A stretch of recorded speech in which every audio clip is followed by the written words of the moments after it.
Good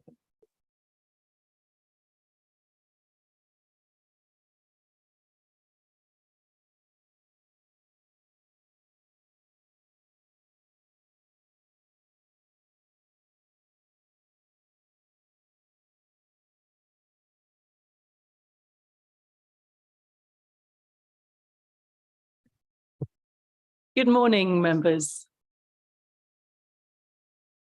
Welcome to this meeting of Cambridgeshire County Council's Strategy and Resources meeting. It's very good to see so many people here this morning. The County Council allows filming and photography at its public meetings, so please feel free to take pictures and use social media during the meeting. Can I ask, though, that everyone present turns their mobile phones to silent or vibrate while the meeting is taking place? Please be aware that this meeting is being live streamed and that a recording of the meeting will be available to view on the County Council's website.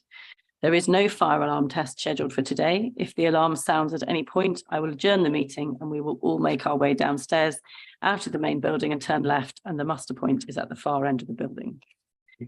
Just before we move to agenda item number 1, I would like to welcome our new monitoring officer, Emma Duncan, who has joined us this week and is sitting next to Christine at the back. So welcome, Emma. It's wonderful that you're here.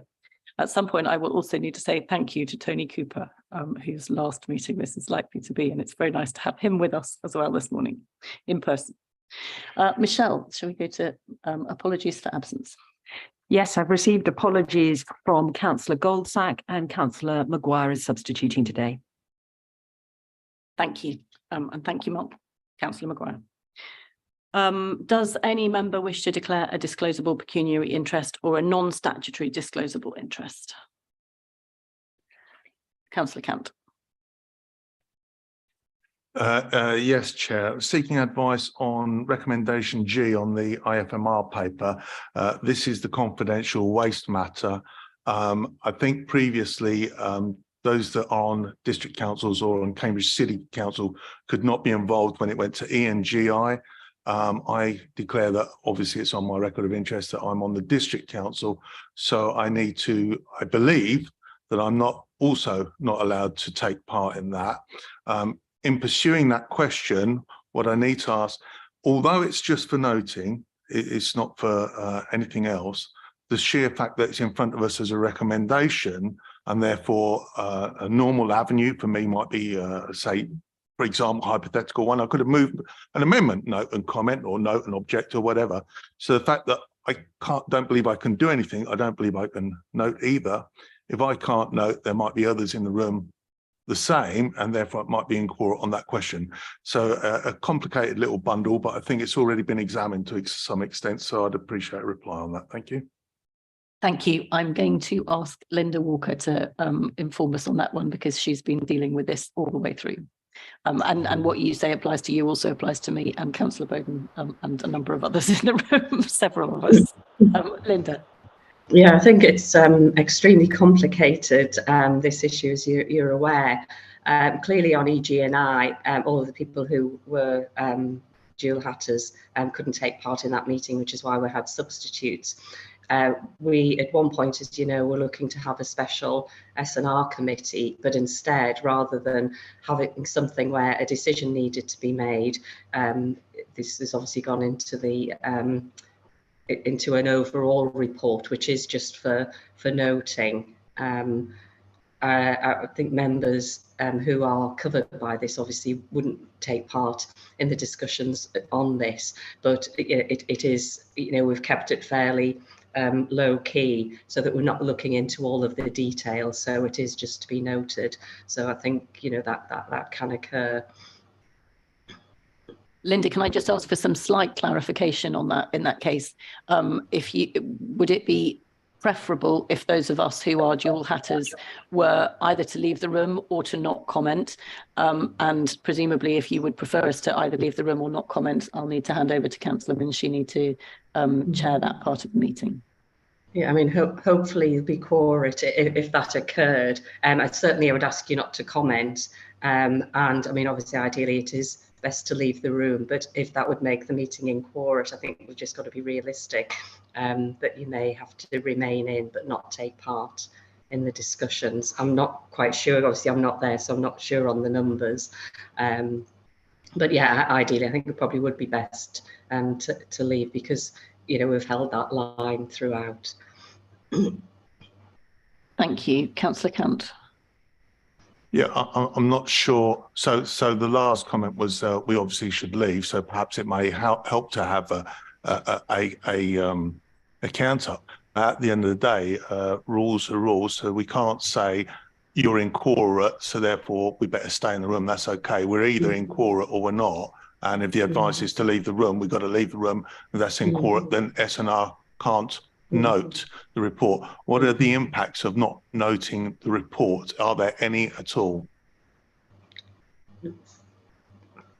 I don't think so. I think Tom probably can help more on that, but because we've the response has gone to DEFRA, so the decision was made by EG&I, so I think probably not, but Tom can maybe enlarge on that.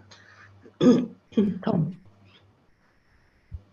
Yes, I think the confidential appendix is posed in terms of to contain some broader information which is relevant to the county council in the first place. So that's the first thing I'd say. I think further to the policy decision by the E&GI committee, that decision has been communicated on to DEFRA, and that in itself carries a notification that's gone to the district councils, as I understand it as well. In terms of the actual consequence of not taking that recommendation, I don't think it is consequential. The information has come round in the confidential agenda pack, but if the committee were to decide that not to consider that recommendation today, it doesn't carry a decision, so it wouldn't have a detrimental impact on our functioning. Thank you, Councillor Cant. Thank you, Chair. That helps on that matter. I must say that although I can't be involved in the discussions, I'm a little bit confused about how the E&GI made that decision. The committee made that decision, as I'm not sure it was quorate, but perhaps we can be told about that later on. Or maybe I can't be told about that later on. I really don't know, because I've got to leave the room apparently. But when we do get to that point, I'm pre-warning you now. I would like to ask the question on why it's in private session, but the point for that discussion is at the point where we take a vote on going into private session. Thank you. Thank you very much. Can I just add, it's probably worth me saying that EG&I was quorate, because obviously it had to make a decision and pass on that decision to DEFRA. So I can confirm that, and I don't think there's anything wrong with making that confirmation.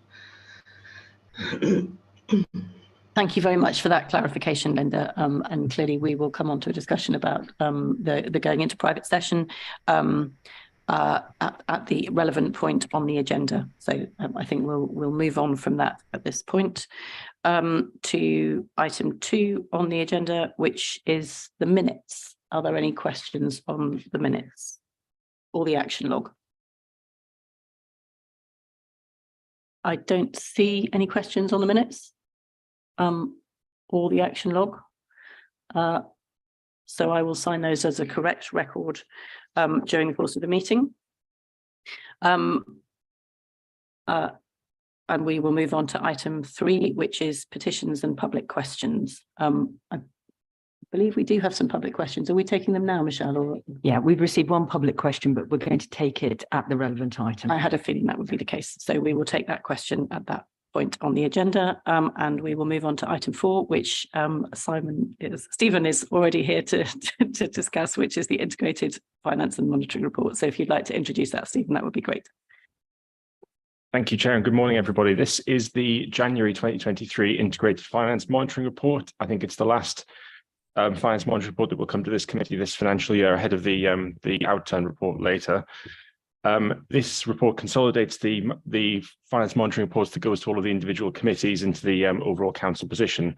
In terms of the headlines, in terms of the forecast position in this report, for the revenue side, we are continuing to forecast a relatively small overspend across the whole council. That is a similar position to the previous report, but at a slightly improved level. The key drivers of the overspend position in general are continued to be the staff pay awards for 22-23, which exceeded the budgeted level, and variances on some of the demand-led budgets in people services, particularly drawing members' attention to the forecast overspends in homeschool transport and placement costs for looked after children. In both of those cases, we're seeing unit costs rising, and to a degree, sort of numbers of people rising as well. The unit costs are a reflection of the inflationary environment we're in, as well as being, in a way, a proxy for additional needs for those people. There isn't a forecast overspend overall within the adult social care budget, but I will draw members' attention to it and to some variances in some of the detail behind that. And we are seeing something of an increase in cost towards the end of the financial year on adult social care. That's not necessarily a concern for this financial year at this stage, but is worth bearing in mind as we head into the new year. Offsetting those pressures and producing a lower forecast overspend position is underspends on the capital financing budget. That reflects lower than expected borrowing costs this year and higher than expected interest earned on cash the council has, reflecting the higher interest rate environment, and then additional funding on the funding items line. Continuing from the previous report, the majority of that is the Homes for Ukraine funding being applied to meet council costs in running the scheme, but also additional government grant from the levy surplus grant this financial year as well. And some more information on that levy surplus is in section 3.1, I should say. On the capital side, we are seeing an increased forecast net underspend on the capital programme. That's around 15% now. The majority of the underspend there relates to phasing, so we'd expect the costs to come through in the late financial year. Appendix 2 of the report, as usual, sets out some commentary on all of the key variances and updates, but there's no particular new trends to flag to members at this stage on that. I also bring members' attention to the Treasury Management update in this report, particularly the prudential indicators in Appendix 6. You might remember this used to come as a separate report every quarter, but twice a year, this just the indicators just come in this report. But just to draw members' attention to those indicators, which set out the indicators themselves are set in the Treasury Management strategy at the start of the year, and then meeting those indicators is an indication of being prudent and responsible with the level of borrowing the council is taking out. And currently, all of those indicators are sort of in a positive position. And then we'll also draw members' attention to the savings tracker with another quarterly update. And shows that delivery of the majority of savings is according to plan. Then I'll just run through the recommendations, Chair, if that's helpful, because there's quite a few, and some additional context would be helpful to those. So recommendation A, I should say, these do get set out in referred to sections of the report, but just for everybody's benefit, the recommendation A relates to additional government business rates relief grant coming in this financial year. It relates to 21-22, so last year, and is money that the council would have received had the government not put in place certain business rates relief schemes due to the pandemic. So this is quite a significant increase in funding compared to the expected level. The way this works is an estimate of these sort of grants is made in the preceding financial year by the business rates billing authorities, which are district councils. And then a reconciliation is made by government in the succeeding financial year. And we didn't receive full confirmation of the value of the grant until I think the cash arrived on the last day of January, and then we received sort of remittance and the further information in the first working days of February. We had assumed a certain amount of increase in that grant, but as the report sets out, there's around 3 million additional funding on top of that we received above the expected level.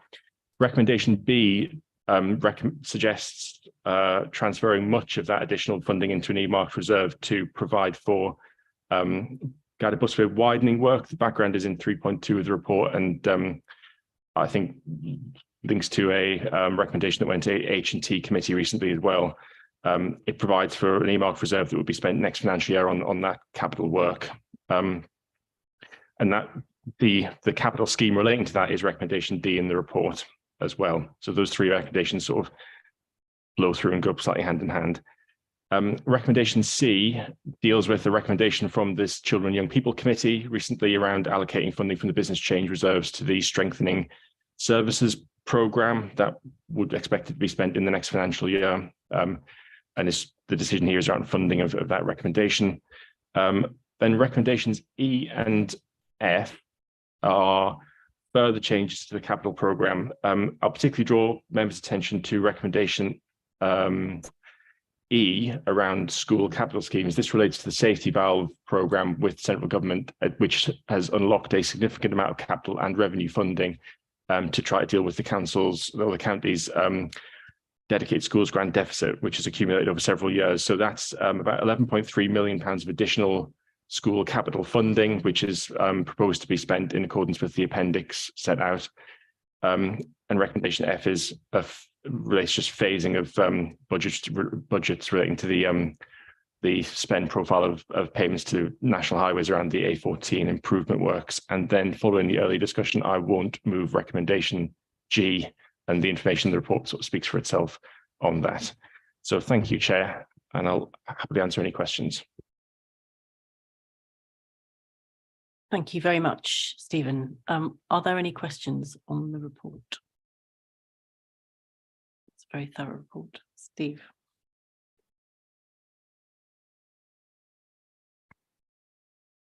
Thank you, Chair.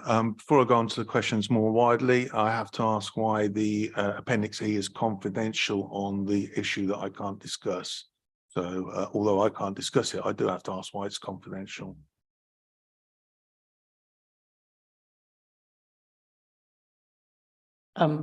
Linda, I don't know whether you want to come in on that point or whether anyone else does. If not, I can. Is it the one that's in Part B? Yes. It's on recommendation G, which is the waste. So there's an indication it's waste. There's confidential Appendix E attached to it, which obviously I've read, although I can't comment or note or discuss it. I've read it. I don't understand why it's a confidential appendix.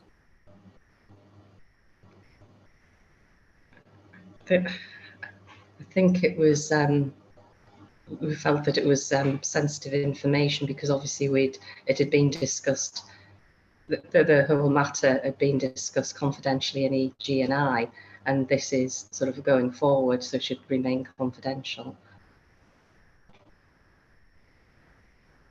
Stephen. Chair, just to supplement Linda's comments, officers, when considering this report prior to the special meeting of the Environment and Green Investment Committee, considered this was commercially sensitive given the relationship it has to the County Council's Waste Private Finance Initiative. That's why the appendix is proposed as confidential as set out in the papers. Thank you.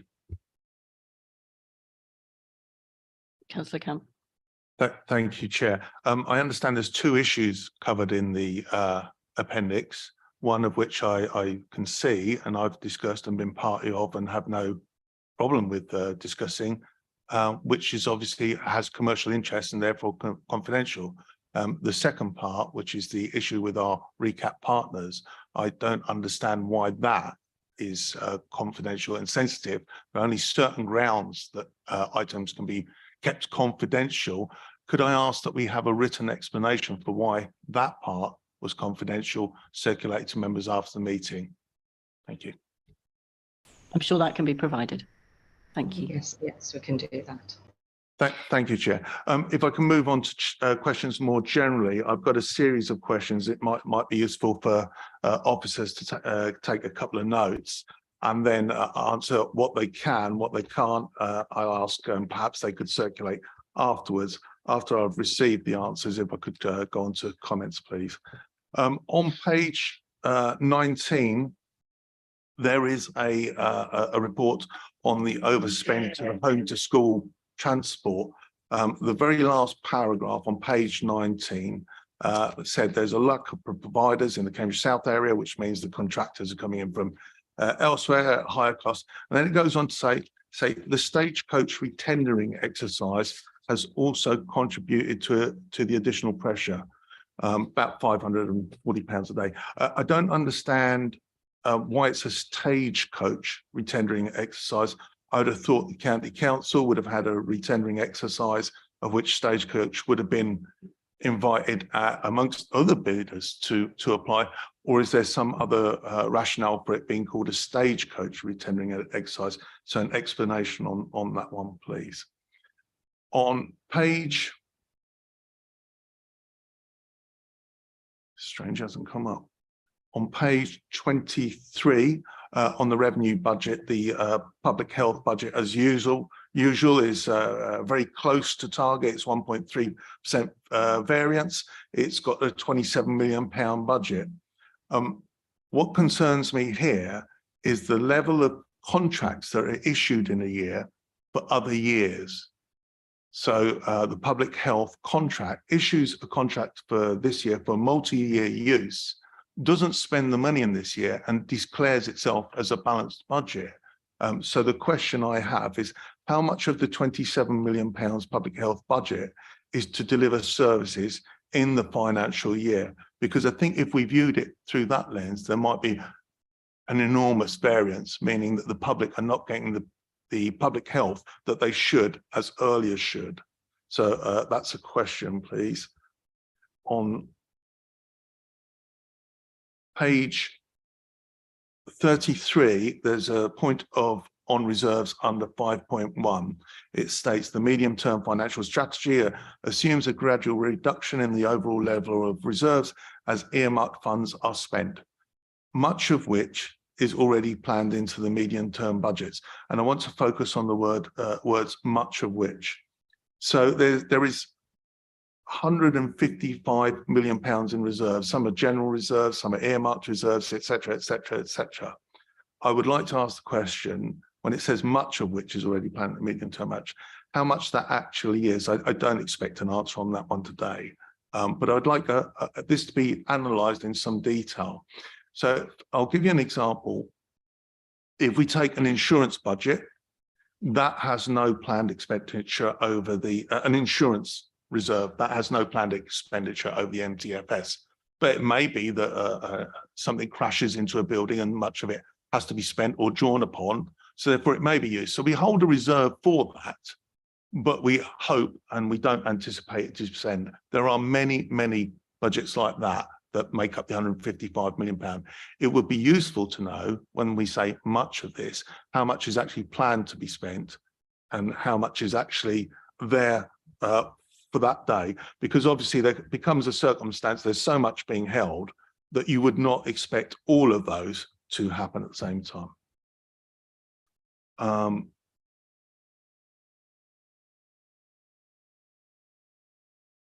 Profile. And that is the last of the questions. Thank you, Chair. Thank you very much indeed. I will go back to Stephen for answers on as many of those as he can manage, and if not, we'll bring back some written answers. So Stephen. Thank you. Hopefully I can help. The reference in the narrative introduction on children's services around the stagecoach retendering. So this section of the report comes from the detailed report that goes to CIP committee.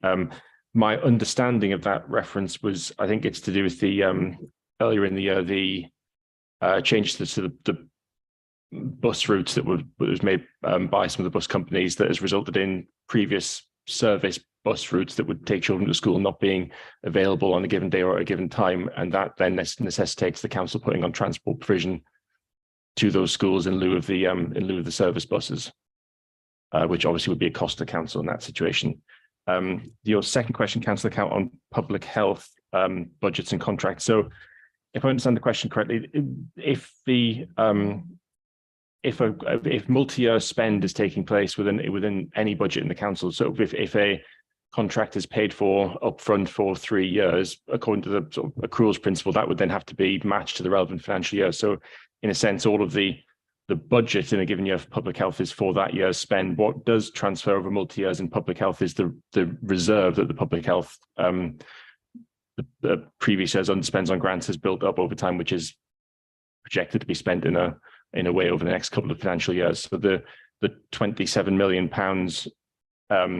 in here is, I mean, the majority of that is the public health grant, but some of that is the COMF grant or the enduring transmission grant. And where those aren't spent in a given financial year, they will transfer forward. But the budget is for a given financial year in the grant that's being issued by government. Does that answer your question on that one, Councillor Kent? So on the second one first, then, because you're asking me if that satisfies that. So if somebody issues a 3-year contract and it costs £10 million and they have £10 million to spend, then they say, oh, we're actually on budget. We've spent all our public health money this year, and that's fine. But that actually means that that public health services aren't being provided in the year, and then the next year they get another money and another, and it's confusing the issue. Would it be possible to separate out and discover for us how much of the public health budget is actually being delivered in the year that they get the money, and actually how much isn't being delivered? I think that's what the report sets out. That is a budget for a given financial year. And so in your scenario of a large contract that is multi-year and all spent in one go, I'm not sure there are any situations like that, then we would accrue for and match the spend over the say 3 financial years that the contract takes place on. I'll answer you. We will be able to provide a written response on the email preserves Councillor Camp, but it's possibly worth just bringing to the committee's attention 2 things. One of which is that in the medium-term financial strategy and the business plan, we do set out the expected projected reserves level over the 5 years of the MTFS. And you're correct to say that within that, some of that will be very clearly earmarked. This reserve will be spent on this thing that's in the budget, and some of it will be, we assume that this reserve will be spent over a given period. And a good example of that is the Just Transition Fund, where we have specifically earmarked some of that for given purposes through this committee. We expect that to be spent on those specific projects over a period of time. We also expect the balance of the Just Transition Fund to be spent over that period as well, but on as yet unidentified schemes. Thank you very much. I've got Councillor Bowden and then Councillor Sharp. Thank you very much, Lucy. Councillor Count has raised the issue of the projected spend on public health. Now, of course, the public health side is a totally ring-fenced budget, which is entirely appropriate. The problem that we do have with that, it's a historic problem, and it's a problem which is going to continue into the future, is that we know that despite what has been authorised, which is included within the reports, that is not going to be achieved.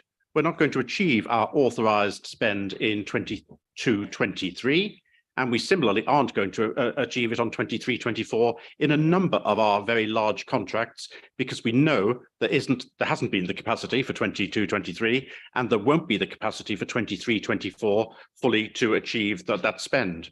And it's the lack of appreciation of that, which means that each year, at the end of the year, once the figures are finally compiled, the public health reserve continues to be higher than we're told it's going to be, which leads us to fail to spend the public, or to project future additional spending on the public health reserve to the extent that we could. Now, I'm very grateful that in the last 12 months, and I have been pressing on this, as you know, Lucy, for the last 2 years, but I'm very grateful that some work was done to have additional spending from the anticipated public health reserve increases that we're going to have over the next year and 2 years. And that's very good. But it still isn't enough. We're still failing to catch up. We're still chasing our tail. And if there isn't an acceptance and projection of the likely underspend in some of our contracts on public health because of capacity issues that we know about now, then we'll continue to be chasing our tail, and we'll continue to fail to provide all of the public health assistance that we could in the county in the year for which the expenditure is available. Thank you very much, Chris. I think that was a very helpful commentary on what we've just had. I don't think I need to go back to Stephen because I don't think it was a question, but it was a very helpful commentary. So thank you. Councillor Sharp. Thank you, Chair. I've got 2 questions basically, and it's on page 23 on 2.1, and it's my old hobby horse, I'm afraid, Stephen, around run rates. And obviously, if I look at the January actuals compared to the forecast outturn, then obviously we've got a lot of spend to make in the February and March, and obviously we're nearly at the end of March, and I know it's seasonal, so that will be. But my first question is, are there any risks, for want of a better word, where we're not going to achieve the spend that we think? And the second question is on finance and resources, where we're forecasting at the moment, or sorry, the actuals compared to budget are an overspend of 2,869, and I note from the commentary that you're holding the excess of pay inflation in that, and I understand that issue, but my question is then, why is the forecast variance going down to 2,369, i.e. 500,000 less, when presumably we've got pay inflation in February and March, because obviously what we're paying staff is more than we budgeted for, if you understand that. So those are my two questions. Thank you. Thank you, Councillor Sharp. And your question on run rate or the actuals is one you've made previously, and we do try to keep under review the presentation of the actuals in this and whether it is relevant. And we've certainly had this discussion previously. So in terms of and we will, I think, ahead of the new financial year, review exactly how the actuals are presented, if they're presented, because it's not enough information for you to be able to gauge whether it's a problem or not. There's no particular specific area of risk in terms of meeting the forecast. Obviously, the biggest potential risks are the demand-led budgets, where there is millions of pounds a week being spent on things, and that can change quite rapidly towards the end of the financial year, potentially as well. I will say the actuals column in there includes income. So, for example, if there's large grants that have been received by services, for example, the Homes for Ukraine grant, that will be in there as an actual. And then at the end of the financial year, if the grant is not spent or is meant for multi-year, then it will be rolled forward. The other thing that does sit in the actuals column the other way is potentially where we will capitalize expenditure. That will potentially sit there as an actual on the revenue side if we have not yet capitalized it, and a lot of the capitalization does happen at the end of the year. Your question on the finance resources line specifically, do say if I'm not answering this right, but the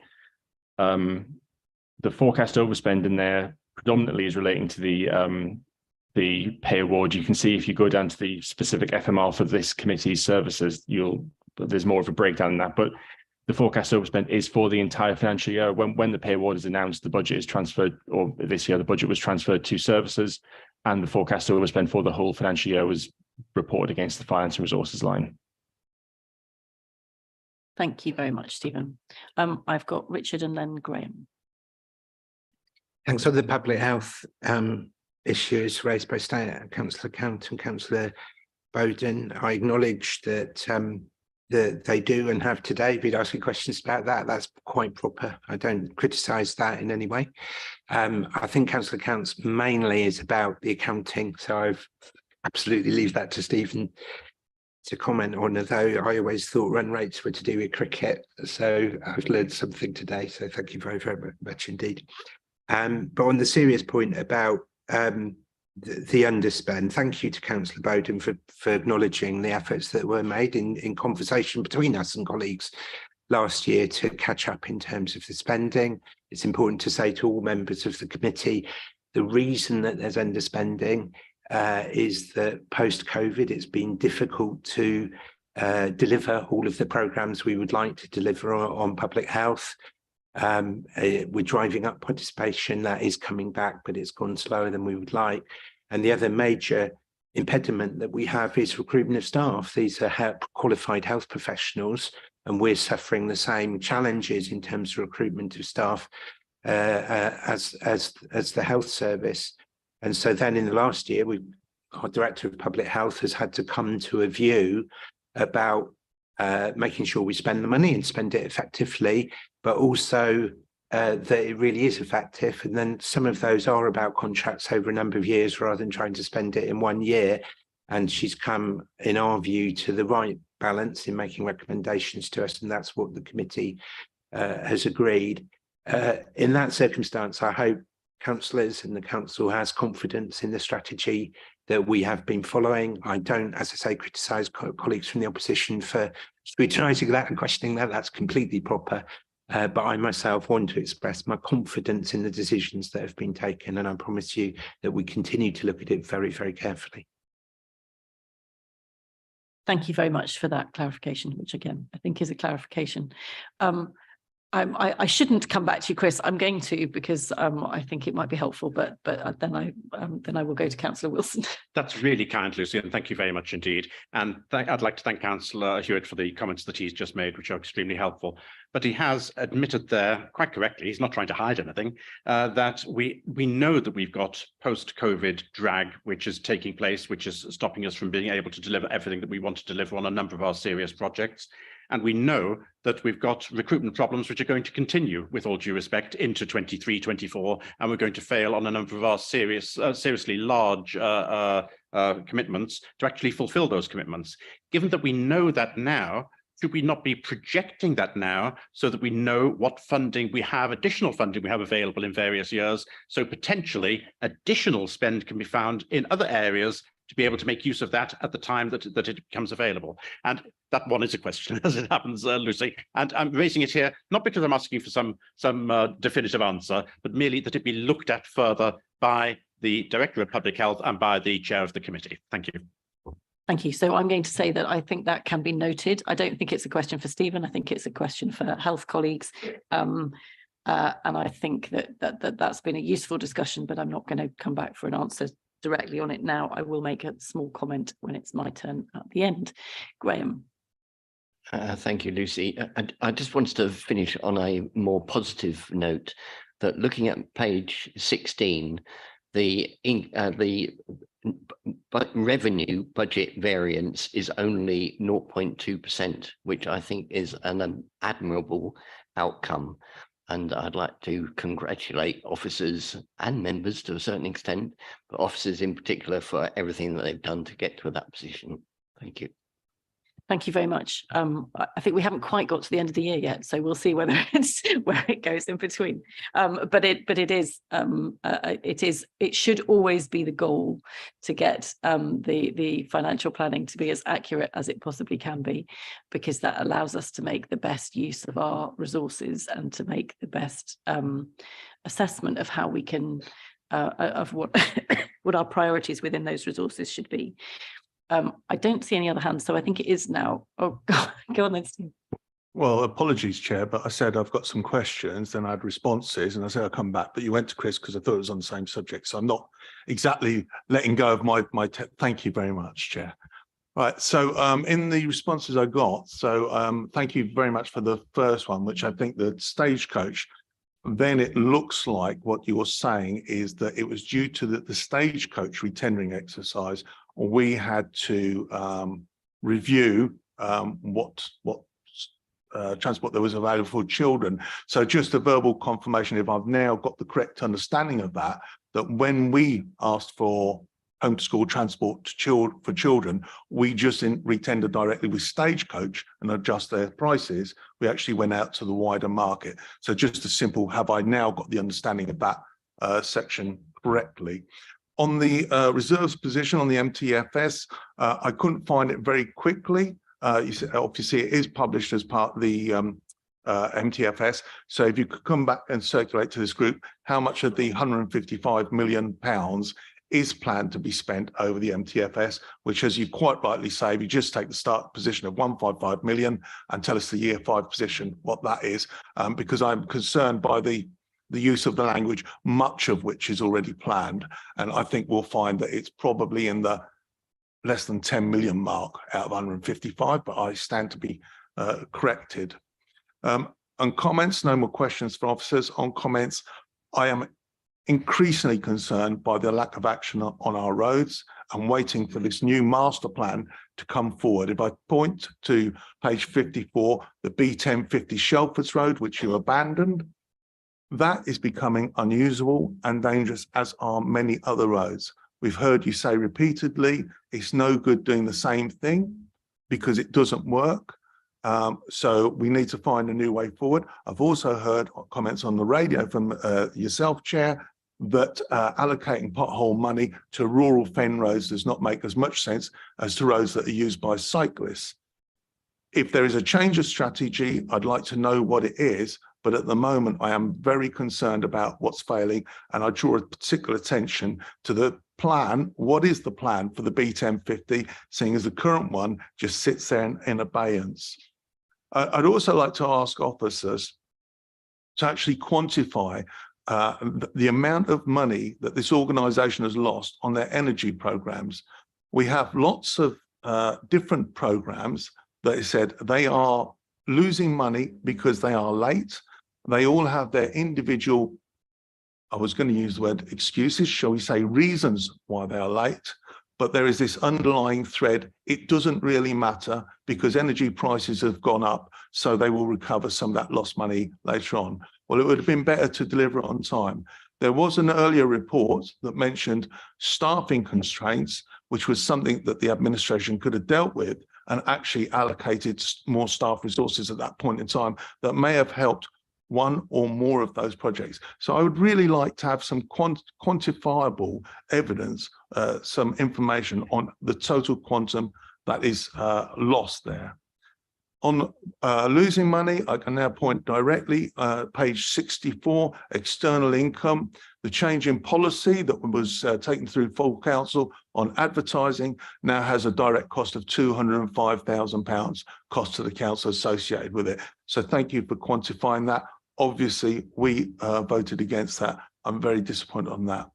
I'd like to finish on a good note. I'd like to say that on the maturity structure of the borrowing limits, something which Tom and I have engaged with many times over the years, that looks much better to me now. We have under the 12 months, we have a 14% profile now, 12 months to 2 years, 18%. And it's something I've, although it was may or may not have been expensive at the time, it was something that I regarded as high risk, and my concerns regarding that risk have now all but disappeared because of the actions being taken. So I'd like to thank officers for the work that they've done on that. So thank you, Chair.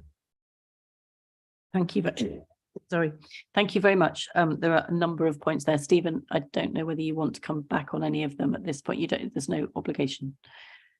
It's just, come to Tom. Sorry, it's probably worth bringing committee's attention to one aspect of Councillor Count's questions around the energy schemes, in that certainly the in-year, and I think that will accumulate up over previous years, impact of work on the energy schemes is set out in the savings tracker, or at least the revenue aspect of that is set out in the savings tracker in this report.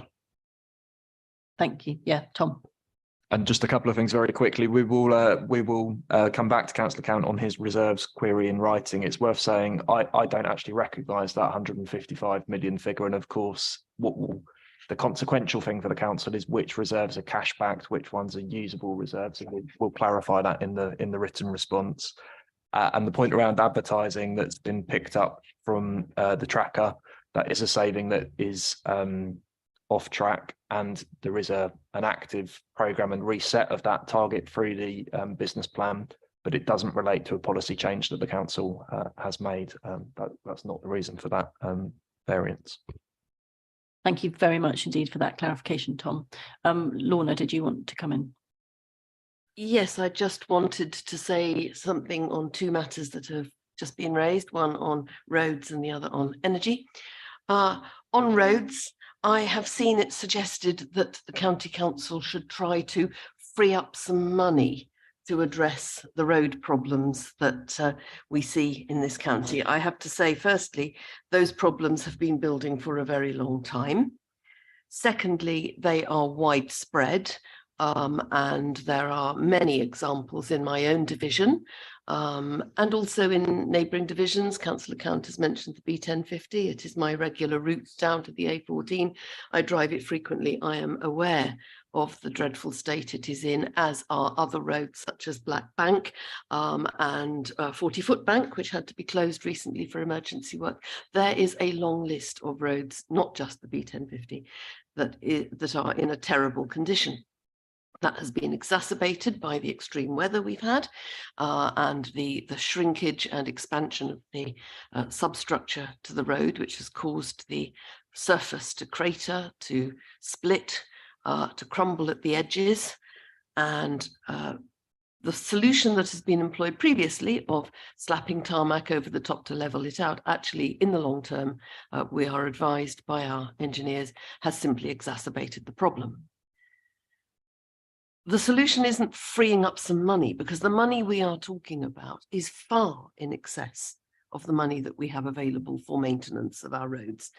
And the solution to that cannot lie in our own hands, because the costs are so high, the problem is so extreme and so widespread.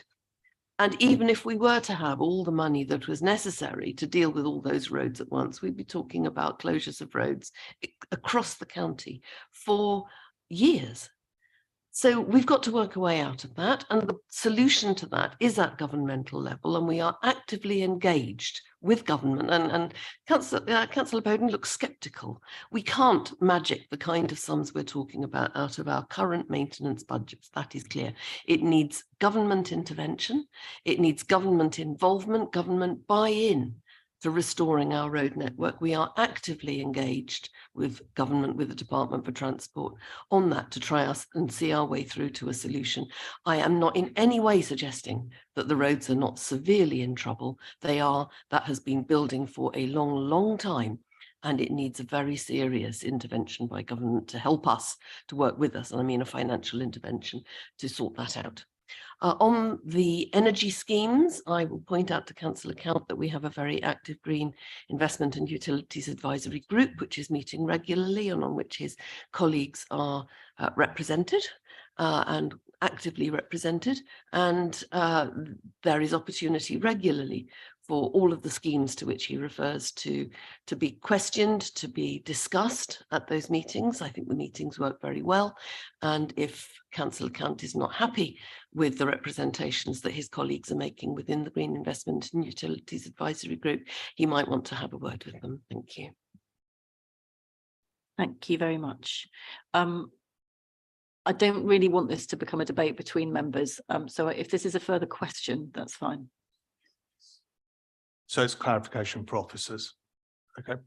So we just heard Tom, if you said that you didn't recognise the 1155 figure. Page 33 of the balance sheet reserves at the end of January, the council has revenue reserves totaling 155 million. So that's where I got that from. Perhaps if I've got the right area, it might be that I've misunderstood it. If I've got the right area, if you relate to that. If I haven't, then please tell me where I've got it wrong. But as I said, you've got to look that up outside the meeting. That'll be very useful to do that. On the advertising one on page 64, the statement with the £205,000 loss is due to a change in policy for advertising and sponsorship and no new options. This will be harder to meet. So I'm sorry, I'm going to have to stick by my original comments on that. And lastly, with the highways, the real terms funding for highways was cut by this administration by over £700,000 this year. That was not to do with government. Thank you. Thank you.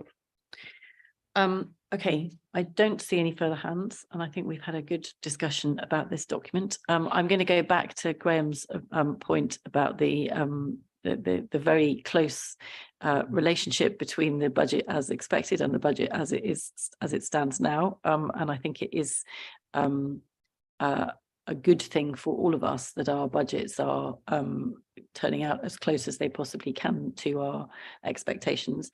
There's one other thing in this paper that hasn't received any comment at all, and that I think is worth comment, and that's the 11 million that is going into the school capital scheme. I hope I'm correct in thinking that that's part of the safety valve programme, which was announced recently, and I think is very, very good news for this council. And I think it would be peculiar if we were to leave this paper without commenting on what a very good outcome that is, not just for this council, because we have a huge financial problem in managing our special educational needs and disability budget, but also for all of the children in this county who will get better support and better special educational needs education as a result. So I would like to have my congratulations to all who've been involved in that scheme. I know it's largely owned by the Children and Young People's Committee, but an enormous amount of work went into that from the finance team as well. So thank you very much to all of you for the work that has gone into that. There've been a lot of questions on this report. I think we have the recommendations before us. I don't think there've been any challenges to those recommendations. So if we can take them en bloc, all of those in favour of the recommendations. Sorry, we'll take, thank you. We'll take items A to F en bloc, please, not G. So all those in favour, if you could indicate now. Thank you, that's unanimous. Thank you very much indeed. We will now move on to item 5, the disposal of the former Mill Road Library in Cambridge, and I will ask.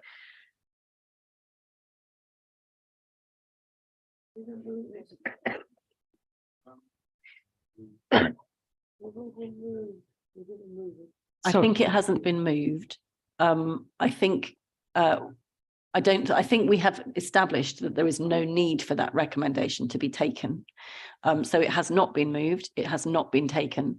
So I'm happy that we leave it there. Thank you. Right, we will now move on to the former Mill Road Library, which I imagine will be introduced by Tony. Is that correct? Or John, or both of you? Please, please, both of you come and speak to it. That would be great. And welcome, Tony. It's nice to see you. So I'm not sure who's introducing the report. So I'll introduce the paper. Thank you. This paper is to consider the bids received for the Mill Road Library disposal. Details are in the confidential appendix. The Mill Road Library was built in 1892 and operated as a library until 1996. It's Grade 2 listed in the Mill Road Conservation Area and is an asset of community value. The registration as an asset of community value meant that once we were notified by a community group of their interest when the property was marketed, it triggered a 6-month moratorium period during which the council was not able to complete a sale. The asset of community value moratorium period ended on the 5th of February. The current planning use class of the building is F1, and most, if not all, of the bids received would require a planning application to change the use. The building was let to the Indian Community and Culture Association in 1999 on a 25-year full repairing and insuring lease at a peppercorn rent. The building was repossessed from the Indian Community Group in 2020 after several years of discussions with them about the condition of the building. The council was obliged to bring the building back into good repair, and which cost almost £500,000, and this was completed at the end of 2021. The building was then occupied by Hill Residential in connection with the redevelopment of the adjacent Mill Road Depot, and they've only recently vacated. We had hoped that they would have vacated sooner before the bidding period ended, but that wasn't the case. Internally, there was no requirement inside the council for the building, and it was declared surplus to the council's requirements. In line with the disposal policy, it was offered to this land and Cambridge City Council, neither of whom were interested in acquiring it. The property was put on the market in August 2022 for sale or lease, with a preference for an unconditional sale. A sale is preferred as it ensures the council has no future liability for the building. Experience with the previous tenant showed that even though they were responsible for the maintenance of the building, when their tenancy failed, the council became responsible for the maintenance liability, and we want to avoid that in future. Bidders were asked to provide proof of funding, previous experience of managing historic buildings, whether the proposed use would require planning consent, and the economic, social, and environmental impacts of their proposal. During the bid period, there were 2 questions about the legality of the council selling the property. Advice was given by Pathfinder Law, and council's opinion was sought. Both challenges asserted that the property was held by the council on trust, and this was the council's intention when it acquired it in 1892. No evidence has been found to support that this was the case at the time, or in the manner the property has been held and managed in the subsequent 130 years. The tender closed after a 5-month marketing period on the 12th January 23, with 142 inquiries, 68 viewings over 9 days, and 8 bids were received. Some community groups had access to the building as early as June 2022. The bids were scored by officers and the agent Gerald Reid based on the criteria in the report at 2.3, but we also included community access to the buildings and willingness to discuss a sale with a covenant restricting the use to the proposed bid. Members have been provided with more detail in their confidential appendix. The bids varied in detail from a simple letter to very detailed business cases. 6 were for a payment on the point of sale. 1 proposed a lease at less than market value with an option to purchase outright in 2035. And there was another which proposed several incremental payments over 2 years when the balance would then be paid. Officer and agent's recommendation is bidder A, detailed in the confidential appendix. They provided a very professional business case with the strongest financial bid and a clear route to finance. They provide an important service in the community, are established for over 40 years, but are at a crossroads if they've outgrown their current accommodation. They propose to have some community space provision in the building, flexible space for hire, and were prepared to consider a restrictive covenant. Their bid is conditional on obtaining planning consent and to carrying out surveys and other investigations. Members' task is to select a preferred bidder to allow us to move forward, which will allow officers to agree terms with the preferred bidder and to ask solicitors to prepare a conditional contract, which would become binding when those conditions are met. Progress can be reported back to the committee, and if terms cannot be agreed, it would come back to the committee again. Thank you very much, John. This is where we do have a public question. So if I could ask the public questioner to come forward and ask their public question. Thank you.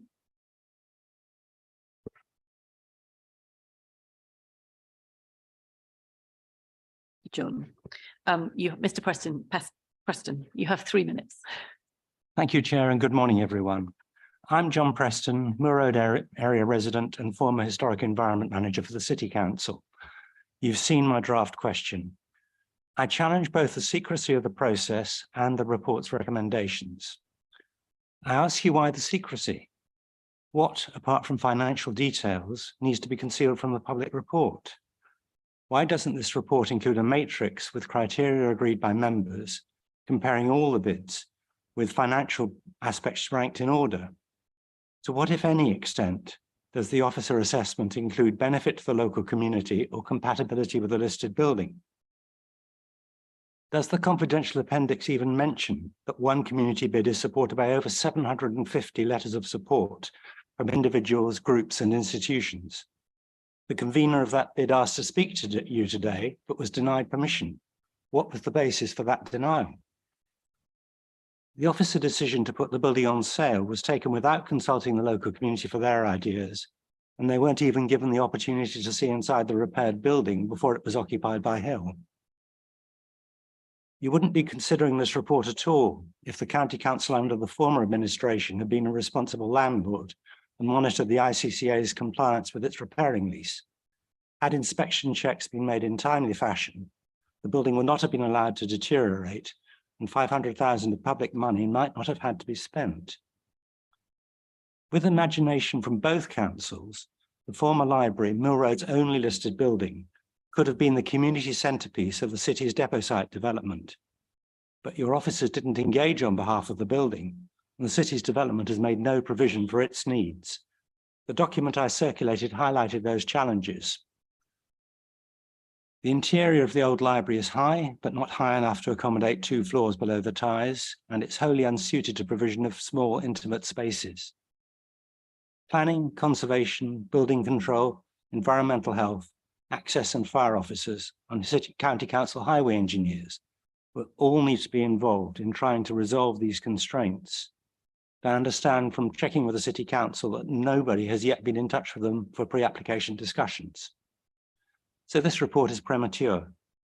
I urge you to reject the recommendations and get their bids brought back to the full committee, not just to the chair and vice chair, for identification of a preferred bidder only after pre-application discussions with the city council to establish feasibility, and on the basis of a publicly reported matrix, which on the basis of a criteria agreed by councillors, which takes account of the wishes of the local community, which safeguards the listed building, and which prioritizes public access to it. Thank you. Thank you, Mr. Preston. I'm going to take your question as having been that we reject the application, the recommendations, and do a different format. If there's a different question in there for us, please let me know. There were some questions about the process and about why particular decisions have been made about confidentiality.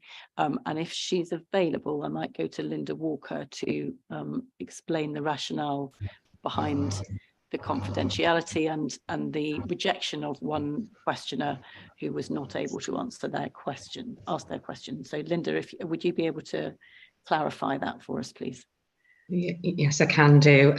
We did look at this in some detail, and basically because the person who had asked to speak and to ask a question was a bidder under the Constitution, there's a provision where if you there's a contractor or a likely contractor, then that would not be appropriate for them to come and ask a question or make a comment, because obviously there's a process that's involved, and there could not be preference given to one bidder over another, because then it would look like they were being favoured. So there's a blanket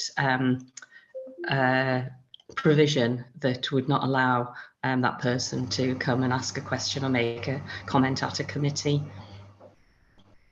Thank you for that clarification. Before we move on to discussing the report, I hope without discussing the confidential appendix, because if we want to discuss that, we'll need to move into private session.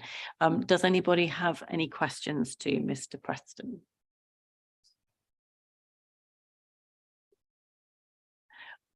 I gather Tony also has a reply, which he's able to read out, although I suspect that this is a reply to the question that Mr. Preston submitted rather than what he actually spoke to us about, which was not quite the same.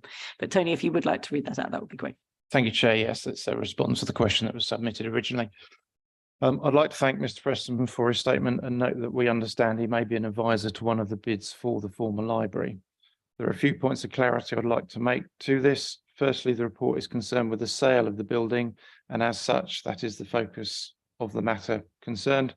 However, I can confirm that the council was in contact with the ICCA prior to 2017 around the repair and maintenance of the building. Secondly, it was anticipated that Hill would have vacated sooner during the bid period, but unfortunately this did not happen, and thus reduced any scope for the community to view the premises. However, all parties have expressed an intent for the building to have some community use in the future. Finally, officers have provided commercially sensitive information as advice as part of a confidential paper in order to inform their decision making. I can assure Mr. Preston and councillors that the bid pro forma did ask if planning consent will be required, and also to detail the bidder's experience with historic buildings, and both were taken into account in the officer's assessment. That is included in the confidential papers. The report includes an officer recommendation based upon the scored evaluation against set criterion, and within it notes that all offers were conditional upon planning permission and listed building consent being granted. If committee are minded to award to a preferred bidder today, then the next step, as per the recommendations, is for the Executive Director, Finance and Resources to agree terms in consultation with the Chair and Vice Chair of this committee. That will include the vital feasibility issues referred to by Mr. Preston. If that cannot be concluded, this matter will be brought back before this committee for further considerations. And just as a note, I have the bid pro forma document which bidders are required to submit, and it asks on 3 separate questions about their experience of managing heritage assets and also the planning system. So there were quite clear questions within the bid process. Thank you, Chair. Thank you very much, Tony.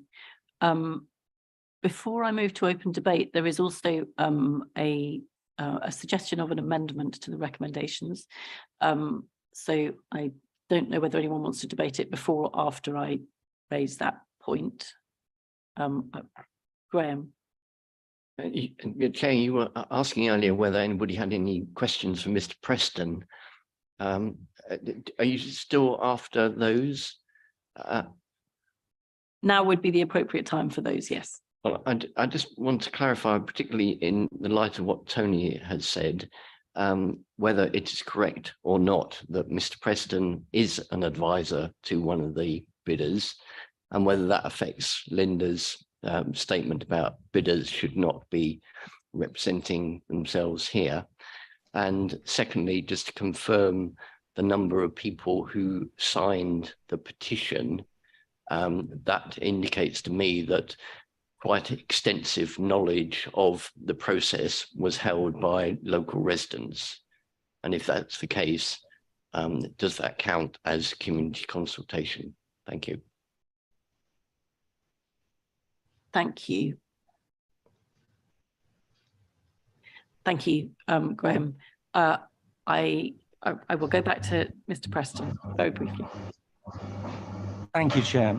I have advised one of the bids, but I have been involved as an advocate for the building for many, many years, going way back. It was me who pointed out the deteriorated condition of the building to county officers in 2016. I took part in the initial public meeting convened by City Councillor Mike Davey back last September, and I've basically been willing to offer my advice to any bidder on a totally impartial basis. So yes, I've advised one bid, but I'm not totally involved with that bid. I'm simply concerned for the interests of the building. Now, in terms of the second question, the 750 signatures, that 750 signatures in support of one bid, that is not the same as actually a consultation involving a wide range of the local community. That is the support that has been garnered by one well-publicised bid. Thank you for those clarifications. I think we will now move on to I'm going to raise the amendment, and then we will have a broader debate. So on the topic of the amendment, Councillor Howitt submitted an amendment before the deadline yesterday. He and I have since discussed that amendment, and I have asked for it to be changed slightly. So the amendment that is now I would like to suggest from the chair is simply to change recommendation C so that it reads, delegate authority to the Executive Director of Resources to agree terms and for final sign-off to come back to the next meeting of the Strategy and Resources Committee. So what that does is just remove that the delegation comes just to me and Elisa, but that the final decision will come back to this committee following discussion with the preferred bidder. But recommendations A and B remain unchanged. Is that clear to everybody? Councillor Count first, and then I'll come to Councillor Howard. Yeah, Chair, I'm a bit confused by the timing of this. So if you could help me, or Democratic Services could help me, the administration introduced a set timetable for moving amendments. Moving them on the day was only in exceptional circumstances where something came to light in the debate. We haven't, as far as I'm aware, I've not been circulated this amendment beforehand. So did it qualify under the first 3-day rule, in which case why wasn't it circulated before the meeting? Or are you qualifying it as an on-the-day amendment, in which case what is the exceptional circumstances under which you're allowing it? So I think that I'm going to come back to Michelle in a minute to clarify this, but I think that the requirement for amendments to business at committees is that they should be in by 12 p.m. on the day before the meeting. Oh, I'm sorry. In that case, I'm incorrect. Yes, I need to confirm, and I did reply. Amendments have to be submitted in their draft form first by 12 noon on the Friday. They are then confirmed finally 12 noon on the Monday before the meeting. So I did confirm that, and I think this is the question. Then you go to the exceptional circumstances bit in the actual wording in the Constitution says, no other amendment may be moved at the meeting except where the chair may permit at their absolute discretion in exceptional circumstances and to ensure the efficient or proper discharge of the council's business, a further amendment or amendments to be moved. It doesn't say that you have to hear the discussion. It's your discretion in relation to whether it needs to be moved. Can we ask what those exceptional circumstances are for allowing this then, Chair? So I would like to suggest that the exceptional circumstances that this is a very, very tiny amendment. That what I'm suggesting, I mean, if you want to object strongly to it, then I'm very happy to hear your objection. But but the amendment that I am suggesting from the chair, as the chair who has absolute discretion, is that we simply ask that a report comes back to the next committee after terms have been agreed. So that's my suggestion. If you object, we can go back to the original. Chair, it is not your absolute discretion. We've just heard the constitution issued by full council, which you yourself put forward. It was your group that put forward that it's only in exceptional circumstances. I do not believe saying it's only a small amendment qualifies for exceptional circumstances. I think the appropriate person to answer that question would be the monitoring officer. If the monitoring officer decides that it's only a small amendment qualifies an exceptional circumstance, then I'd be happy to accept her decision on this, but not yours as the chair having the absolute right to rule. Thank you, Chair. That's an absolutely fair comment, and I will come back to Michelle and to Linda if needed. I just need to confirm, and obviously Linda can add, it says in exceptional circumstances, and it does say, and to ensure the efficient or proper discharge of the council's business. So there is that other part as well. Linda, would you like to comment or? Yeah, I mean, obviously on the timing, I had stated that the amendment was out of time, and obviously the request was made to you at your discretion whether you would be prepared to accept the amendment, which obviously you have to some extent, but then have suggested a further amendment. It is at your discretion, and I would say that it's your judgment as to whether you consider that it falls within the criteria, you know, for you to use your discretion. Thank you for that clarification. I'm happy to. I mean, it is a very small amendment. I'm happy that we discuss it now, and I may come back and withdraw it. So let's discuss the amendment that I have suggested. It is, and I will, if there is strong feeling in the committee that there is not sufficient reason for changing our constitution under these circumstances, I'll withdraw the amendment. So, Councillor Bowden. Thank you, Chair.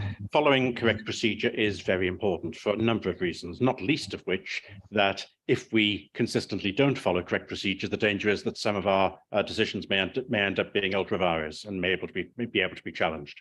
So it is important that we follow correct procedure. And the Constitution was quite clear, it seems to me, as read out, and that is that you have absolute discretion in this matter, so long as two things are satisfied. The first is that there are exceptional circumstances, and the second, that it is conducive to the good conduct of business for the council.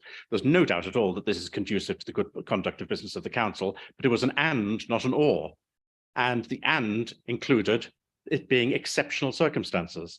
And neither you nor the monitoring officer have stated what exceptional circumstances exist. And saying it's a small amendment just logically can't be, except you accept that can't be exceptional circumstances. And I'm just concerned about procedural integrity of this council and of this committee. And I wonder if you could consider that more carefully, please.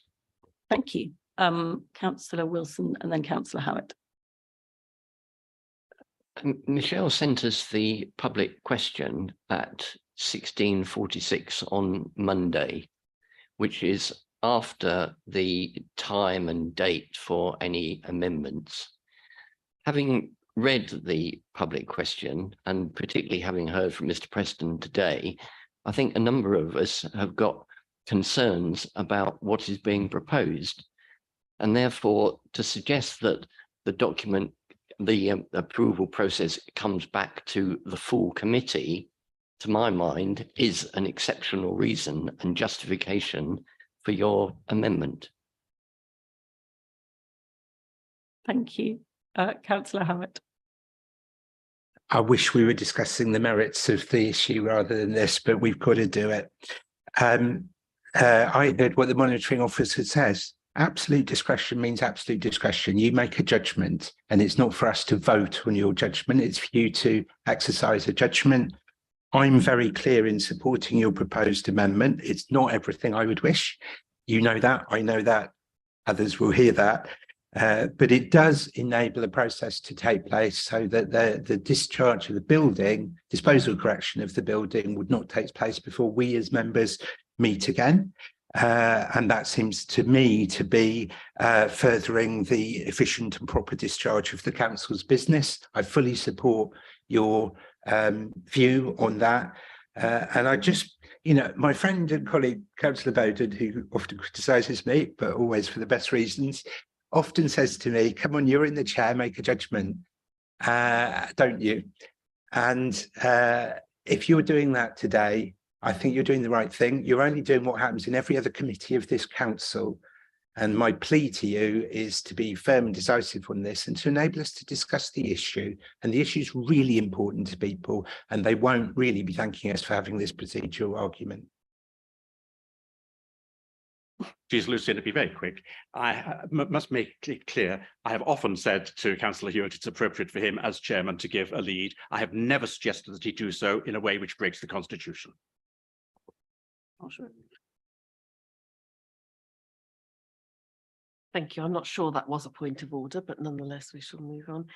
I am afraid that on this occasion, I do not agree that the Constitution gives you the power to accept this amendment or indeed to move it.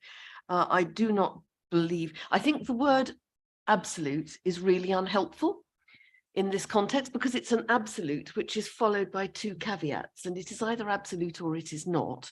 If it is caveated, then I think the word absolute needs to go, and I think perhaps some clarificatory rewriting might want to take place behind the scenes to be very clear what your powers are in this.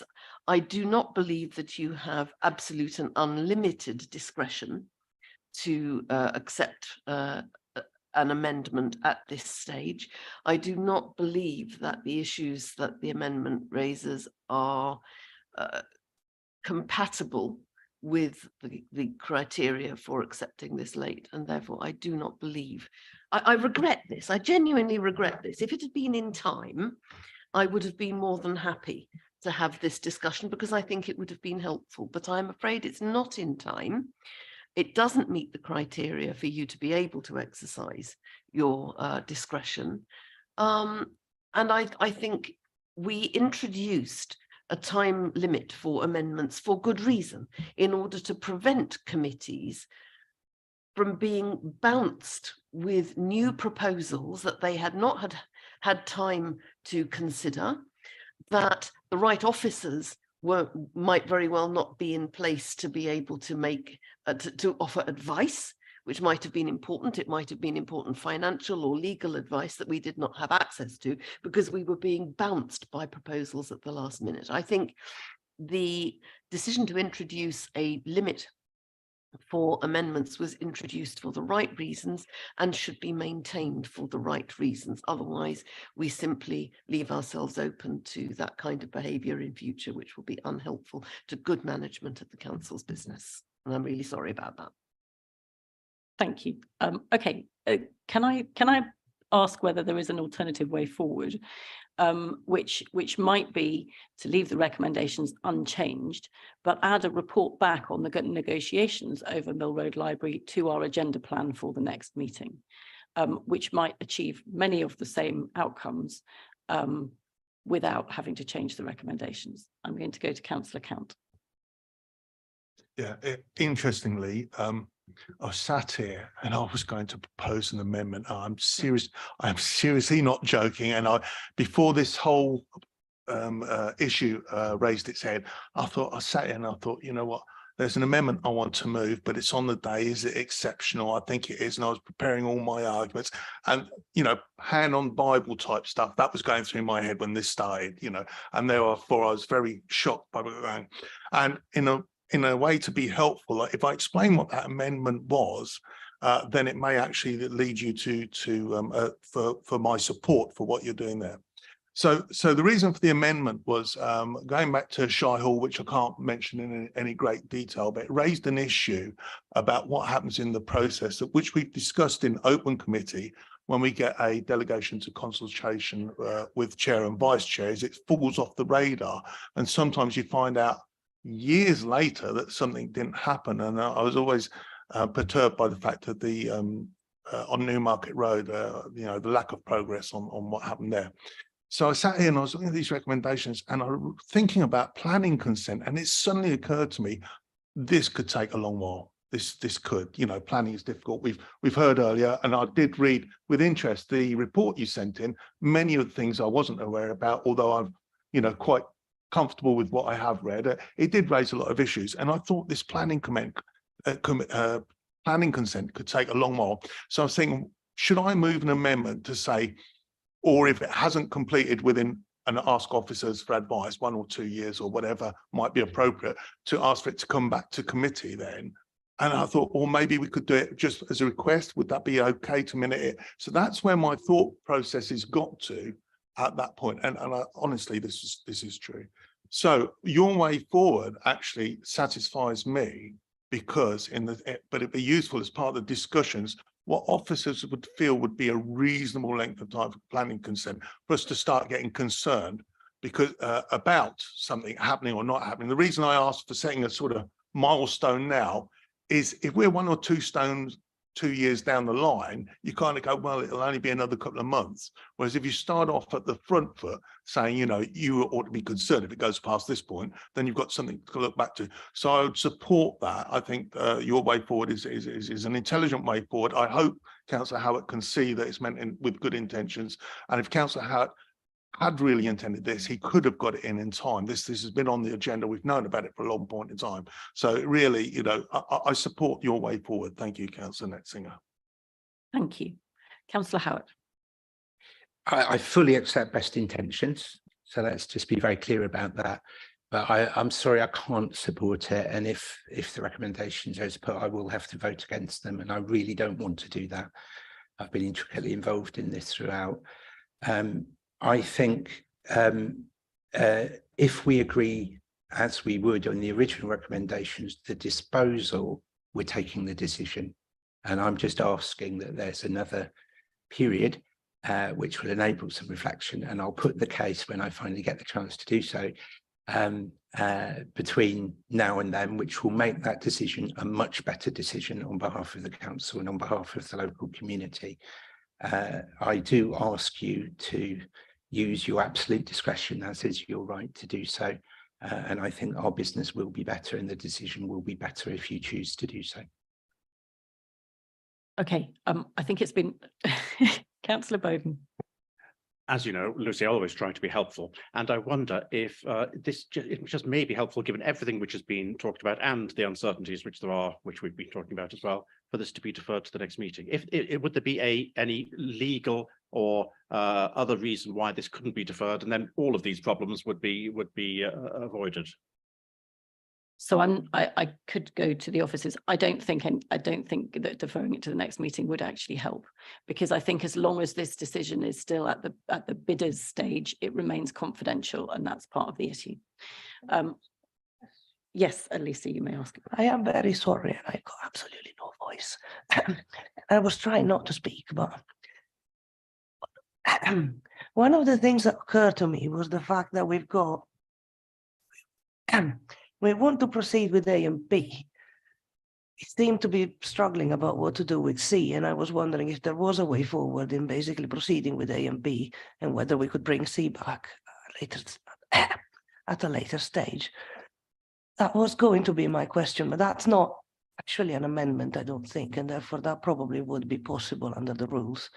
But that's just my question at this point. Thank you. Go to Tony Cooper to respond on that one.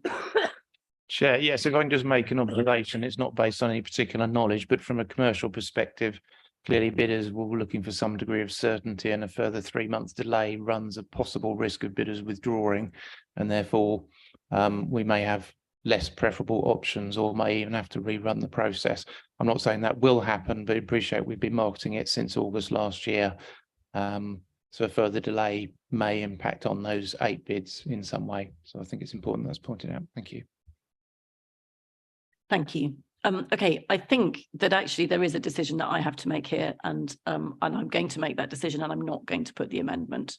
So I'm going to listen to the advice of some of my colleagues, but not all of them, I'm afraid. And we will take the recommendations that are printed on the paper.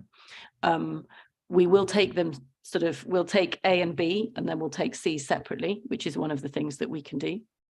And I will certainly at the end of our discussion come back potentially and ask that we have a report back either to the next meeting or within 6 months.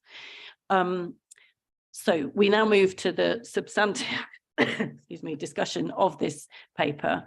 As we all know, we have a confidential appendix. If we need to discuss the content of the confidential appendix, we will need to move into private session. So I hope we won't need to do that, because it would be very helpful to have this discussion in public.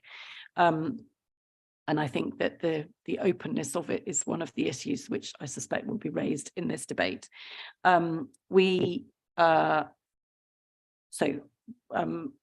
The other thing I want to say is that this is a topic on which there has been an all-member briefing, or a briefing of members of this committee prior to this public session.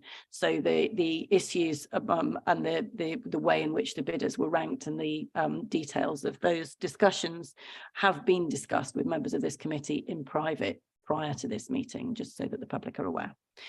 So comments or discussion on this paper, Richard? Thank you. First thing I'd like to do is commend our officers. They've worked tirelessly on this. They've given me a lot of time and courtesy and advice, Tony and John there, but also Jane Webster. I think they've acted professionally throughout, and I give them my warm and unhesitating thanks for the support that they've given. Secondly, I do believe that there is a need for public consultation in relation to this. It is true that because we have a particular policy in relation to what are seen or have been seen in the past as commercial matters, that all discussion about the bids and bidders has taken place in private. I don't criticise the fact that there's been a policy and that it's been followed, and I've respected it myself, but I think it doesn't match what we should aspire to in this case. We're talking about a building that's 130 years old. There are people in Petersfield. I'm the local member as well as a member of this committee. I have no interest in any bids, any particular bids. There are generations of families who remember this building being a library or another public space of going in and out. And this is a discussion which might make it a public building with public access still, and might not. And they deserve a say over what the future of this building is. As has been said, more than 700 people have shown an interest in the future of the building.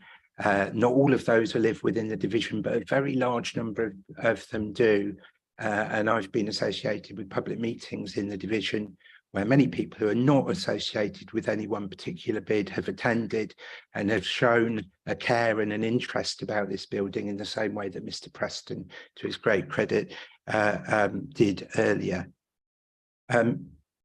Chair, you made some promises in good faith that haven't been able to be fulfilled. One was in a discussion that you and I had with my city councillor colleague before Christmas, that there would be an opportunity for a bidder to ask for more time. Following discussion with Tom Kelly, we told that city councillor that it had to go on the pro forma. The pro forma was sent in asking for that opportunity, and it hasn't taken place. The second promise was in the discussion of the informal working group that we had in private, and I'm restricting my comments, of course, to the public session, and completely agree and respect that. And in that, you said that that bidder would have an opportunity to ask a question at the committee, but not have any other public opportunity to talk to us. I respected that. But of course, as we've heard from the monitoring officer on her advice, which I don't disagree with, I think we have to respect. But that meant that that was not able to be asked. So that bidder does, I believe, feel very let down. I think the offers that you made were genuine and in good intent, but they've not been possible. But it does highlight the fact that there has been a thirst for discussion with us about this that has not been able to be answered. I also say to my joint administration colleagues, I don't think this matches the values of our administration. We call ourselves a caring council, but to make a commercial disposal without any element of public consultation, I'm sorry, I don't believe that that is caring to the population in my ward. And we say that we believe in social value, but there hasn't, to my knowledge, and I sat in the meeting and I've seen the officers' point scoring, that hasn't made a relative calculation about the social value of what to me are the two best bids that we have in front of us. I think we can do better. I'm sorry that you're choosing not to put forward the amendment. I'm sorry that I can't therefore support the vote. I think it's helpful that C is taken separately. And I just appeal to all my colleagues in the administration, but also to all the Conservative colleagues. I ask you to consider voting against that to enable some more time for a genuine degree of public consultation on the future of the building. And I have to say, I believe, I've had no contact with Bidere, but I believe they will welcome it. I believe that they have, from what we've seen, an intent to maintain some public access to the building. And I believe that they will be in a better position coming in, not if they come in contradiction to another bid that has 700 local people's support, without going to local people and saying, look, we've got a good offer here too, and to try and build the support and the relationship with the local community that they can. And given the fact that planning permission is going to take so long, as Councillor Count correctly says, I don't believe the delay between now and a further meeting is going to cause us any difficulty. The final thing I'll say is this, or thank you to the officers for putting in section 2.2 on the arguments of sale or lease. To John, who I love, I think he's great. I just disagree with the view that it's in the council's best interest to dispose of this building. It's been in the public ownership for 130 years. The houses in the street opposite, the last two that were sold were for I can say this, were for 1.8 million and 1.5 million. And when you look at the amounts that we're talking about, but which I won't refer to, and the rising property prices in that particular area, I think a full repair lease is absolutely in this council's interest. And if we're concerned that the bidder or whoever it is can't repair the building, then we shouldn't be giving it to them in the first place, because we'll still have to act in the end in the public interest over a listed building. And so I do respectfully take the view that it's in this council's, as well as the public's, financial interest to make this a full repairing lease and not for a sale. This was a library. It is a much loved building. It is the only listed building on Mill Road. It's iconic. It's very, very visible near the entrance to the bridge. Its future is really cared about by my constituents and by local people. Give them a chance to have a say. Please vote against recommendation C. Thank you. Other comments, Steve? Thank you, Chairman. My only comment really, and it's in response to the comments just made, is that the administration decided to go through a commercial bidding process to dispose of this building. And that's exactly what's happened. Was this to be open to public debate, then it wouldn't be a commercial process. So, I mean, you need to make up your mind whether you want the public to vote on what they'd like to happen to the building or whether you want a commercial process. We've undertaken the commercial process. I think bidder A is by far the best option, and I would support that. But all the other issues, we're stepping outside of a commercial process. So I think we need to come back to the fact that this is a commercial process. It needed to happen behind closed doors to an extent because, you know, there's privileged information.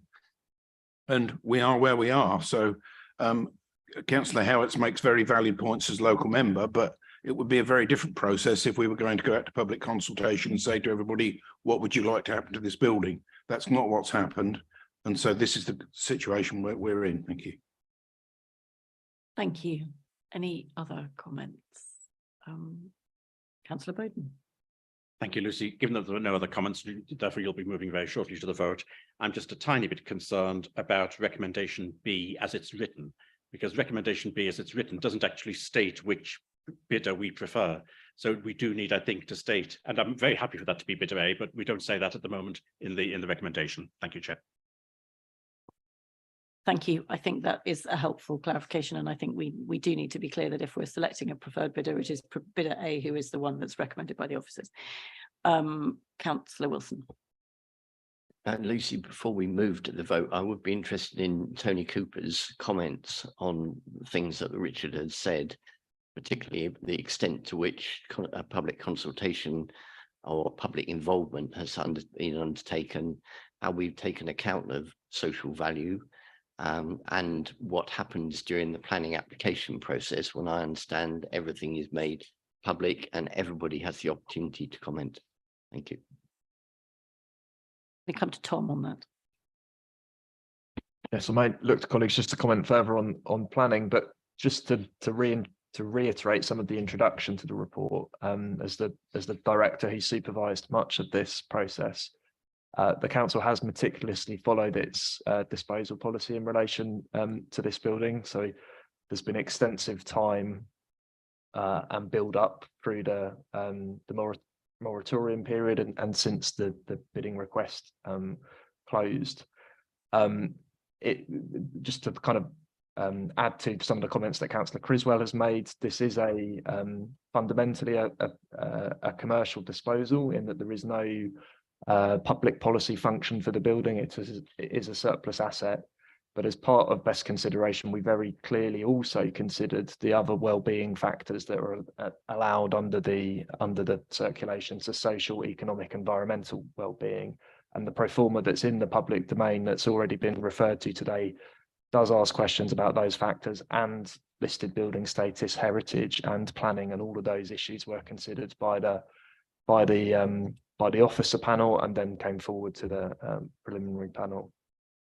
On public consultation, I would refer back to the policy, and that we wouldn't normally do a full public consultation on a building in this way. Just the two other points I wanted to quickly make before Tony perhaps comments on the planning timescales. Firstly, the council does have a capital receipt expectation in relation to this property going forward. And then on recommendation C, which the committee has obviously discussed politically, I would just emphasise that isn't a final decision today. It's a delegation to an officer, and that there will be an active decision still for the council to make through an officer at a later stage in consultation if the committee proceeds with it, and that can be documented fully as an open decision and listed for transparency reasons as well. Tony, I don't know if you want to add anything else. Yeah, thank you, Tom. And Councillor Wilson is quite right. When it enters the planning process formally, then it will be subject to full public scrutiny in detail in terms of change of use, any modifications to the building, and the public will have full opportunity to comment as well as statutory consultees. In terms of timescales, on the basis we move forward with the preferred bidder, then it's as long as it takes them to prepare their planning application. They may well want to do a pre-app, which is done in private initially, to talk to the planners. I suspect it'll take them 3 months to work that up to a standard that's required, and then it's the ability of our colleagues in the City Council to then respond to that, to then finesse a final application. So we could be looking from now until final application, say 6 months, in terms of working through that, so there is an acceptable application at the end of that process. But it's fairly fluid in terms of timings, as I'm sure members will be aware. Councillor Murphy and then Councillor Kemp. Thank you very much. I'm very much in support of the preferred bid, and without being able to, without being in confidential session, obviously I can't describe in detail exactly why, but to give a flavour, I think it is clearly and will be seen as very clearly aligned with joint administration priorities. And importantly, has a track record which is very strong indicator of success for the future, success in the past, and is a provider that is more needed now than ever. And I can't really go into any more detail, but it's an organisation that I've known over many years and am very supportive of. Thank you. Thank you. Councillor Count. Yeah, just to say it'd be helpful when you sum up, Chair, to actually deal with recommendation B and move the preferred bidder. But as you do that, really, if you could, based on what we've just heard from Tony Cooper, give some kind of action. So you won't need an amendment or a recommendation, some sort of action plan for a tracker of some sort, and the time, you know, with the planning, 6 months, a year, whatever. Just some kind of, sounded to me like a report back in 6 months was sounded right, but very much up to you. But it'd be useful to cap those two things off at once. Thank you, Chair. Thank you. Okay, so I think we've had a reasonable debate about that, and I'm very grateful. There are a couple of things that I just personally want to pick up. First of all, Richard, you made a couple of comments about me having promised things that I have failed to deliver. I don't recognise that. I don't recognise that there hasn't been time for bidders. I think there has been time for all bidders, and more time is about to elapse. So I think that is something that is within the process. There are restrictions on who is able to come and speak here, but actually, as long as you are not named as a bidder, you were able to come and speak. Many of those 750 people could have come and speak. One of them has, and I'm glad that he's here. And I think it's there are difficulties about how you manage confidential processes, and I completely recognise that, but I don't think that it has been confidential that this building is for sale. There's a large for sale sign on it, and 700 people are clearly aware of it. Their views have been taken into account to a certain extent, because actually there has been in the process of that assessment of bids, there were many things that were taken into account. And I think it's important to be clear that while this has been part of our commercial disposal process, there has also been an absolute recognition by the council that this was an asset of community value, and that's why a certain process was undergone. And that in the assessment of the bids that came forward, there has been a clear assessment of against triple bottom line processes, and it has not just been on the basis of the highest commercial bid. More details about that may come out in future, but actually there was an assessment within the officer recommendation and then for members about the value of all these bids, their community value in different ways, the ways in which they serve different communities. And it is important to recognise that when you have different bids, some of them may serve the community that is very tightly around a building, and others of them may serve equally deserving communities which are more widely scattered. And both of those are important community values. And they formed part of our discussions about which of these bids was our preferred bidder. And there is a very clear preferred bidder.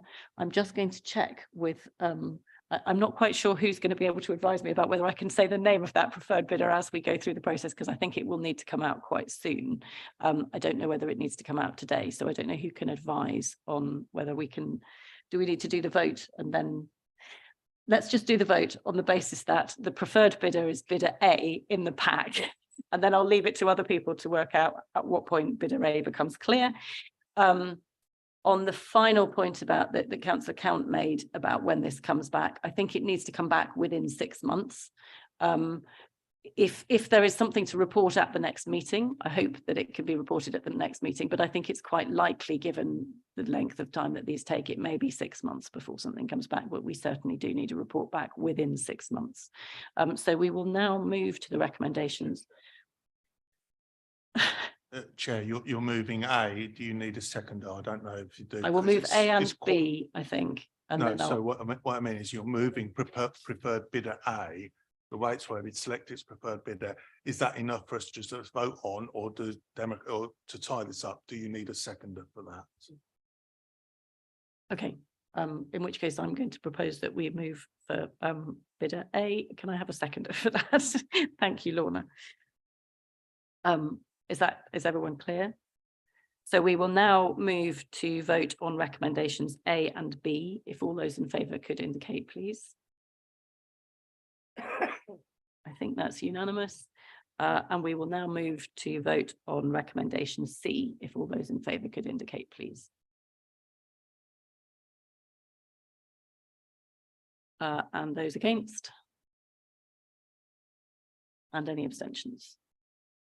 So have you got those numbers? The result of the vote is 13 votes in favour, 2 against and no abstentions. The motion is carried. Thank you very much. Michelle, are you happy that we've added that to the agenda, or do we need to do that at the end of the agenda plan? Lovely, fantastic. Thank you very much. I think probably it's now time. I think we've got a few other items on the agenda, so I think we'll take a 15-minute break, if that's acceptable, and we will restart at 12 o'clock. Actually, that's not 15 minutes, that's 13 minutes, but we'll still restart at 12 o'clock. Thank you all.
Okay, thank you very much, members. If we could restart, that would be very helpful. So the next item on our agenda is item 6, which is the Microsoft Enterprise Agreement reprocurement. And I think Kevin Halls is attending to present this via Zoom. So Kevin, if you would like to start, there may be 1 or 2 people still drifting in after getting coffee, but we will make a start anyway. Thank you. I understand why they may avoid it. Thank you. This is the report to request permission to reprocure the Microsoft Enterprise Agreement. As some of you know, this is the agreement that allows us access to all of the Microsoft Office suite and various back office systems that we use across the council to keep all of the software running. This is also various items like the Microsoft Teams, Office and Excel that people use. We believe the current contract cost is £4.1 million, and we expect this to potentially rise to 5.5 million under the new contract. This is partly due to the Microsoft price increase of 9%, but also the fact we will be expanding Teams into the telephony system as well, to give people greater flexibility on how they use and how they communicate with colleagues and customers. We expect that increase to be paid for partly from savings from the telephony system, but also from savings from the remote working. So we'd like to request the committee to agree the procurement of the Microsoft Enterprise Agreement, but also to delegate responsibility for awarding the contract to the Director of Finance and Resource. Thank you.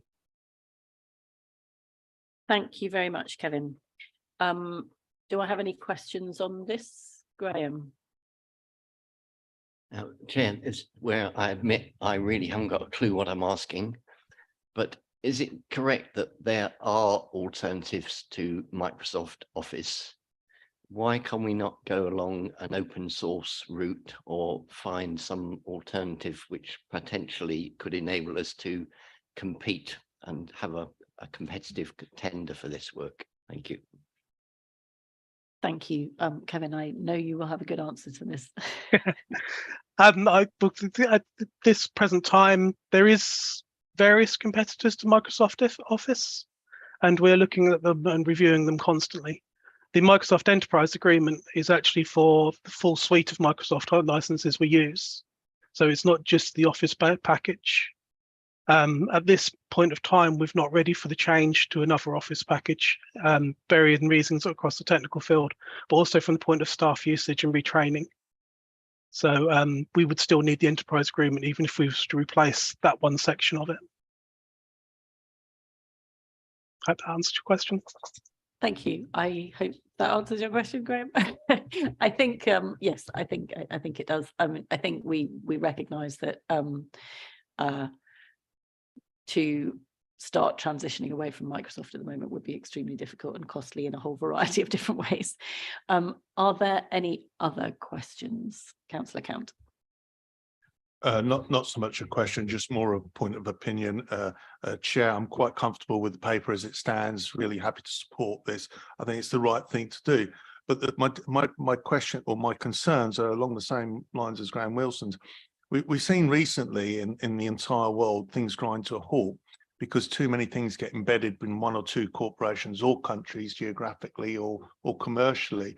I'm very guilty of overusing Amazon Prime, I'll freely admit, which lends to itself to a monopoly. My questions about Stagecoach earlier on is because of the situation that Cambridgeshire finds it in geographically with one bus operator that has such a massive advantage over the others. And the same we find with the Microsoft Enterprise Agreement we've got in front of us today. Yes, I support it. Yes, if I didn't, it may be more expensive or cheaper marginally, but you've got to redo everything, retrain everybody, and this carries on the same way. I know the government's looking into sort of maximising anybody to 65% of the market, and obviously TikTok's not a competitor here, and we're not going to go down that route. But the point is, just like Councillor Wilson, one day we may actually regret making decisions on the basis of ease. Today isn't that day, but one day we may regret there being so many giant monopolies. Thank you. Thank you. I think that many of us would share your broad point there, Councillor Count, about the danger of becoming over-reliant on a very small group of companies. And I think that that's definitely something that we all may be aware of the danger, even if we don't actually have a solution yet. I haven't heard anybody speak against this proposal. So I think we can probably move straight to the recommendations. I don't see any hands. So if we can see all those in favour of the recommendations, if you could indicate now. And that's unanimous. Thank you very much, Kevin, for your time, and good luck with the next stages. Thank you so much. Right, we will move on to the next item, which is the electricity procurement. This is coming. Oh, no, hang on. No, it's not. No, it's network services. Sorry, that's my fault. I skipped it. Sam, it is definitely you. So please feel free to introduce this report. Thank you. And I absolutely cannot speak to electricity procurement, so like network services. So this paper does relate to the reprocurement of network services, which is a common term which is typically for wide area networks. So it's the connectivity between sites. It's what connects this building and other buildings, and it's the kind of the underpinning network that allows services to run across the county for both staff members and for citizens and residents of the county. So this particular paper and these particular services are currently delivered through a contract with MLL Telecom, and that contract is managed by the EastNet Partnership. And the EastNet Partnership, as detailed in the paper, is made up of many public sector organisations around Cambridgeshire, Northamptonshire and Buckinghamshire.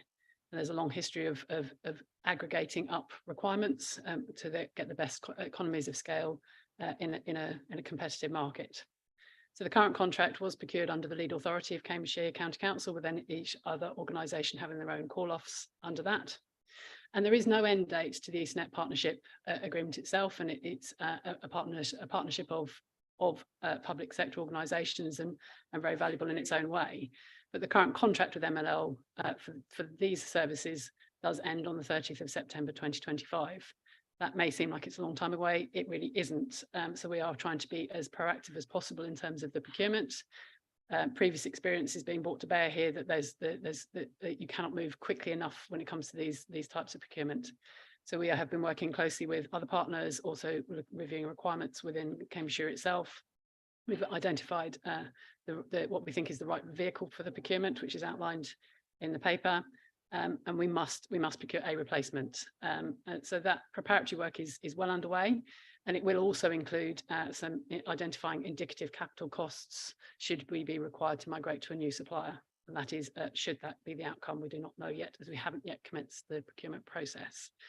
There is a summary of the financial and usage impacts shown in 2.6. And in summary of the whole paper, the recommended procurement approach is for Cambridgeshire to remain in the EastNet Partnership, to join with those existing partners, to aggregate requirements and share the costs of the procurement and also the cost of any implementation of new services. And the benefits of that are outlined in section 3.2. The intention is still for CC Cambridge County Council to be the lead authority, and we also intend to use Crown Commercial Network Services 3 when it goes live, and that's currently planned for the 30th of May. The project team are working closely with procurement and will also undertake soft market testing in that environment, so that we can make sure that we have the widest market impact, including any local suppliers or any small and medium enterprises.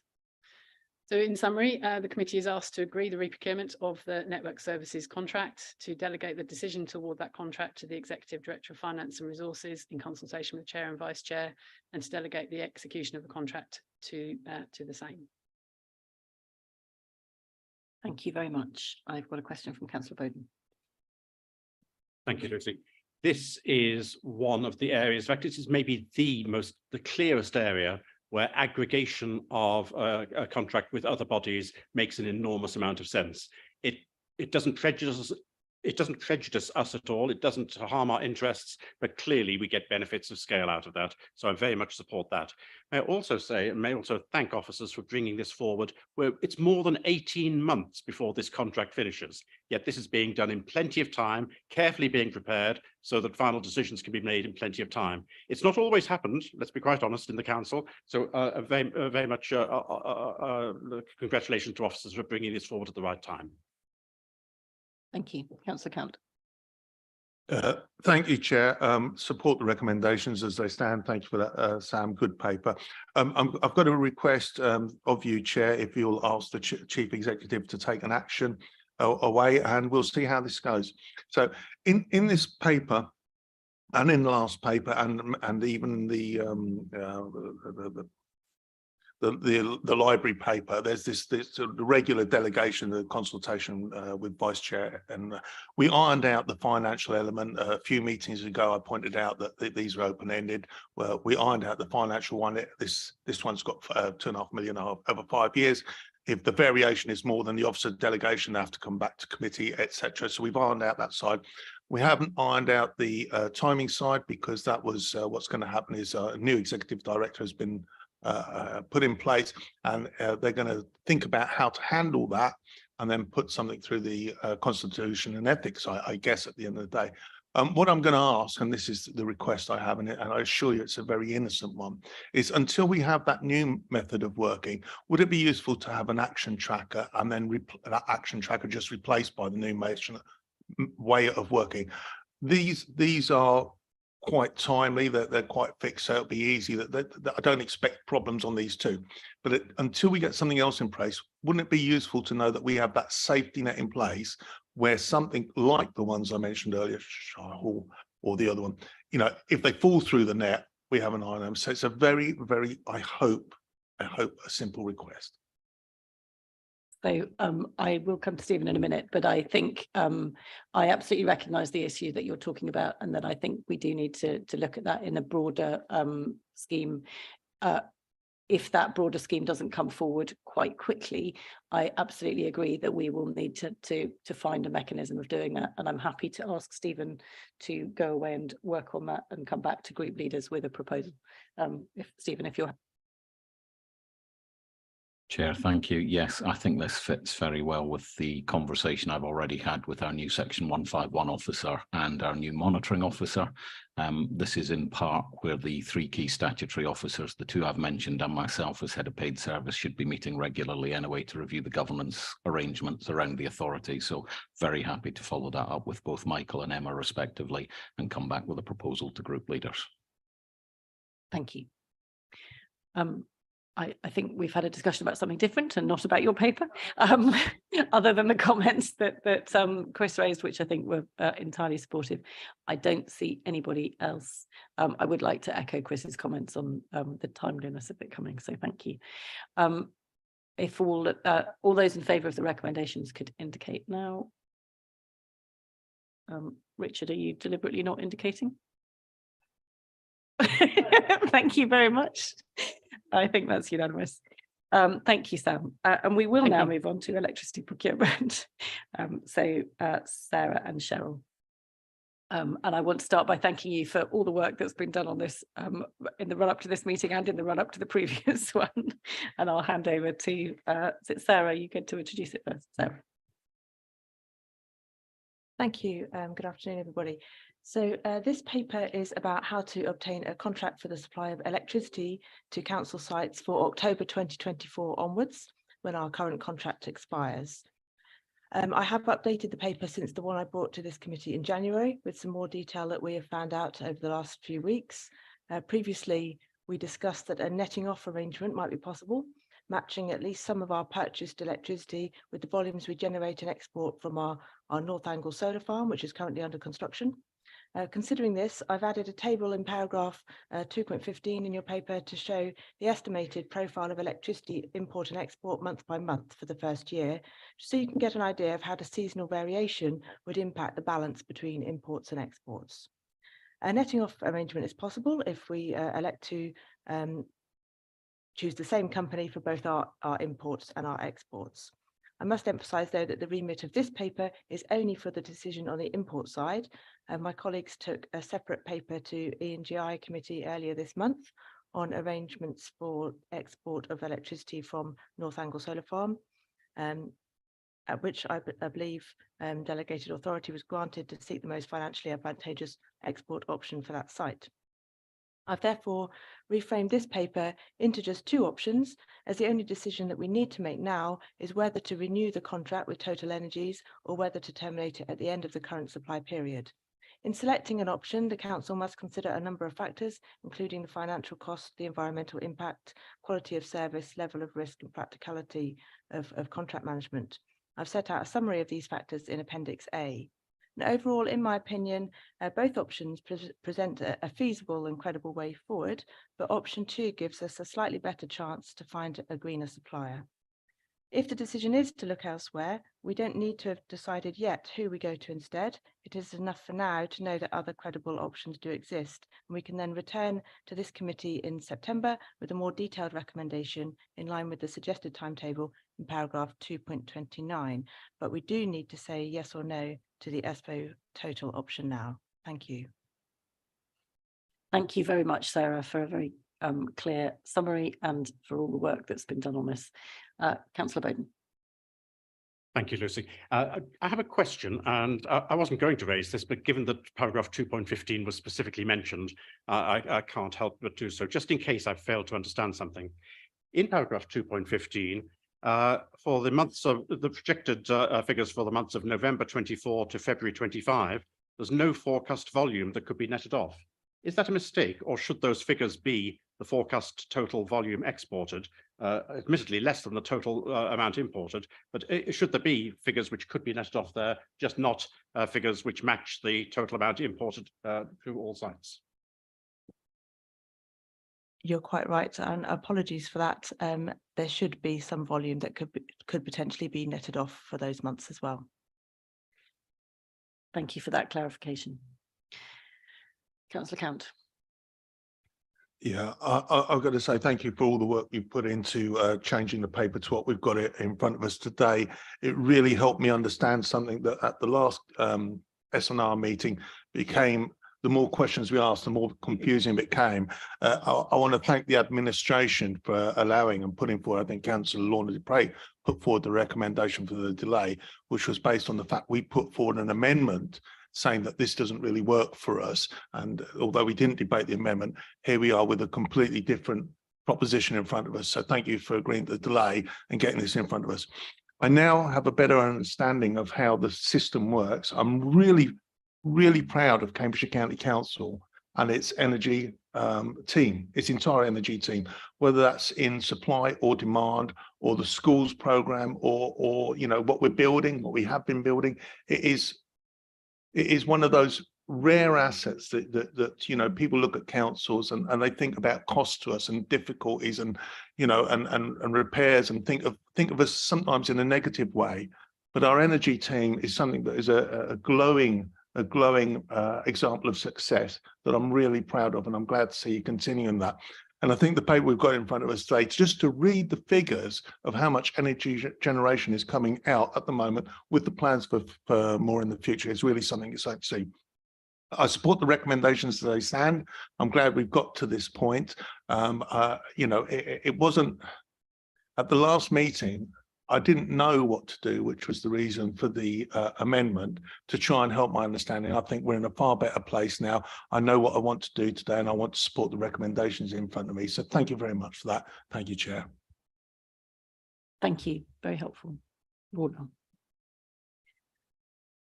Thank you. Very briefly to say that at the last meeting where this, the previous version of this paper came to us, it became very apparent very quickly that there was fresh information that officers had received subsequently to writing and presenting the paper to us that was really very germane indeed to the decision we were about to take, which was why I think it was a good idea to take it away and bring it back again. And as has already been said, that has meant a change in the nature of the recommendation. I think that's healthy, that's democratic, and that enables us to make probably a better decision at the end of the day. It could be that at the end of the day, we will simply have gone by a slightly more circuitous route to come back to the provider we first thought of. And that is a risk, but potentially there is also an opportunity in here. I fully support the recommendations. I thank Sarah and Cheryl and the team very much indeed for the work that they've done on this and for the understanding that they have I think, built for themselves, but also enabled everybody else to have the much greater clarity about how this system works. Thank you very much. Thank you. So I would also like to echo that thanks to the officers for all the work that's been done on this.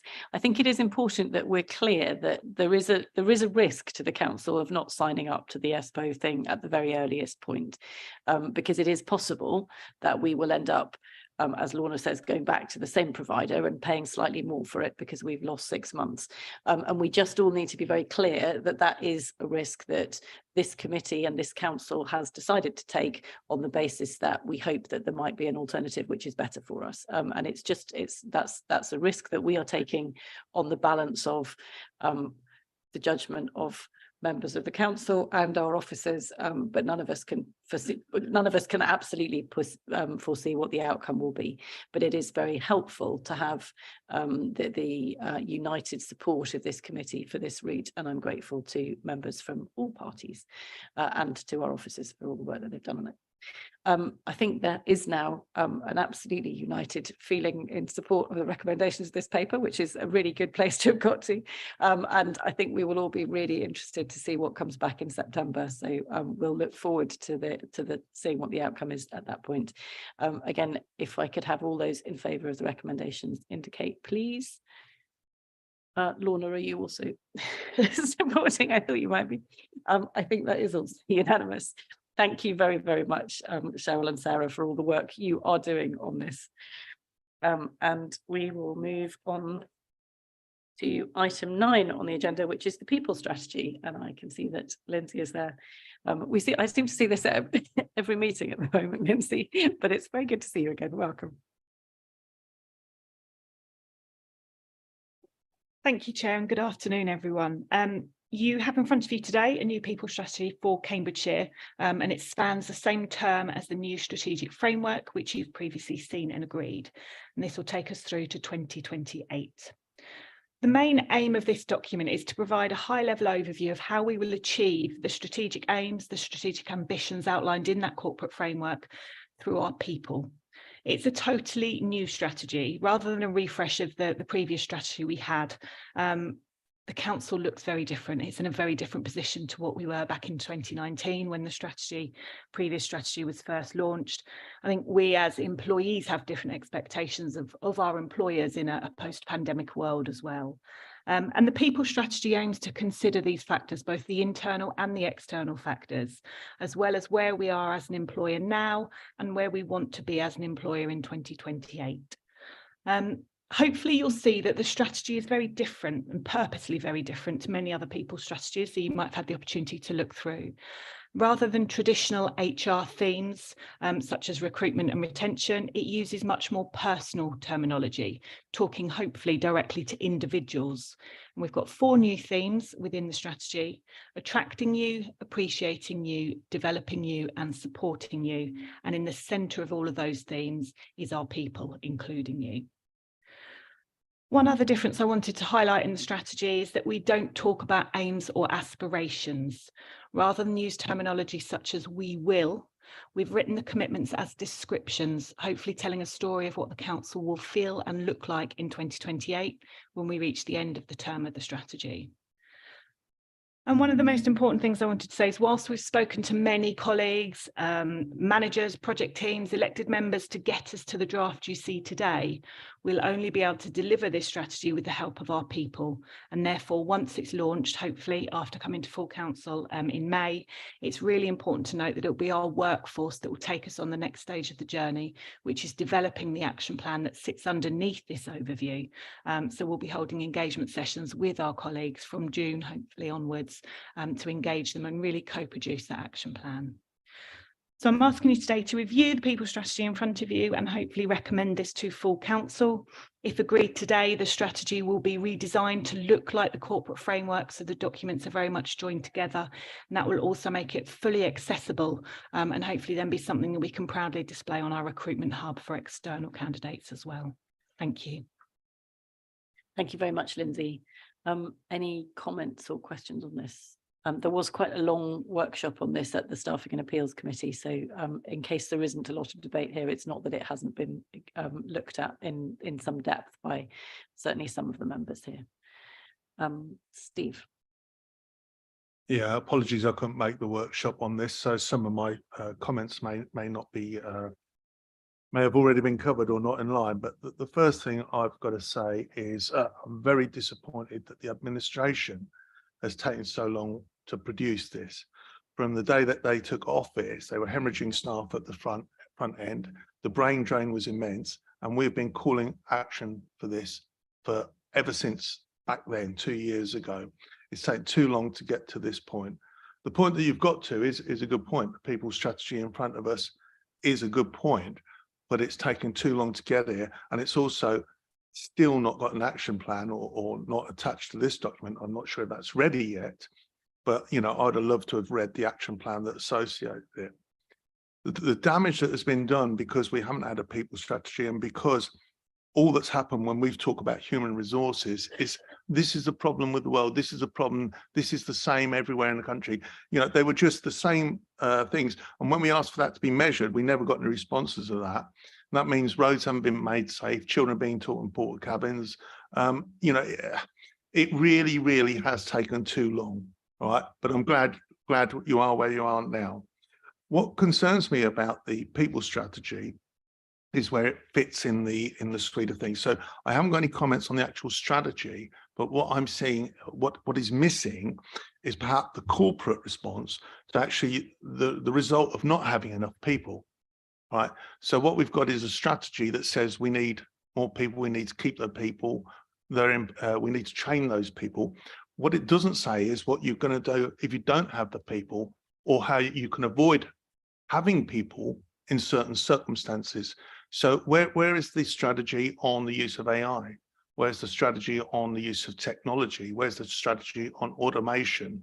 And they should all form part of how do we become less reliant when we're struggling to employ people. So a typical example would be in the previous administration when we were struggling on highways, we knew if we got the dragon patchers in, the dragon patch would do the work of 3 teams. So you lessen the need for human, and you actually ended up with a better product. So where are those? So that's a question more about the administration and their corporate responsibility, whether it sits with this or whether we're going to have to wait for those elements at a different point in time on its journey. So thank you, Chair. Thank you. I will go to Richard. I will certainly want to respond on some of those points at the end. Richard. First of all, I'd like to welcome this strategy as well. I think it's really welcome at every level. I think it is a significant update on what was there before, and I think it's an essential part of the strategy that we need to have to deliver our aims as a council. So I strongly want to endorse the paper before us.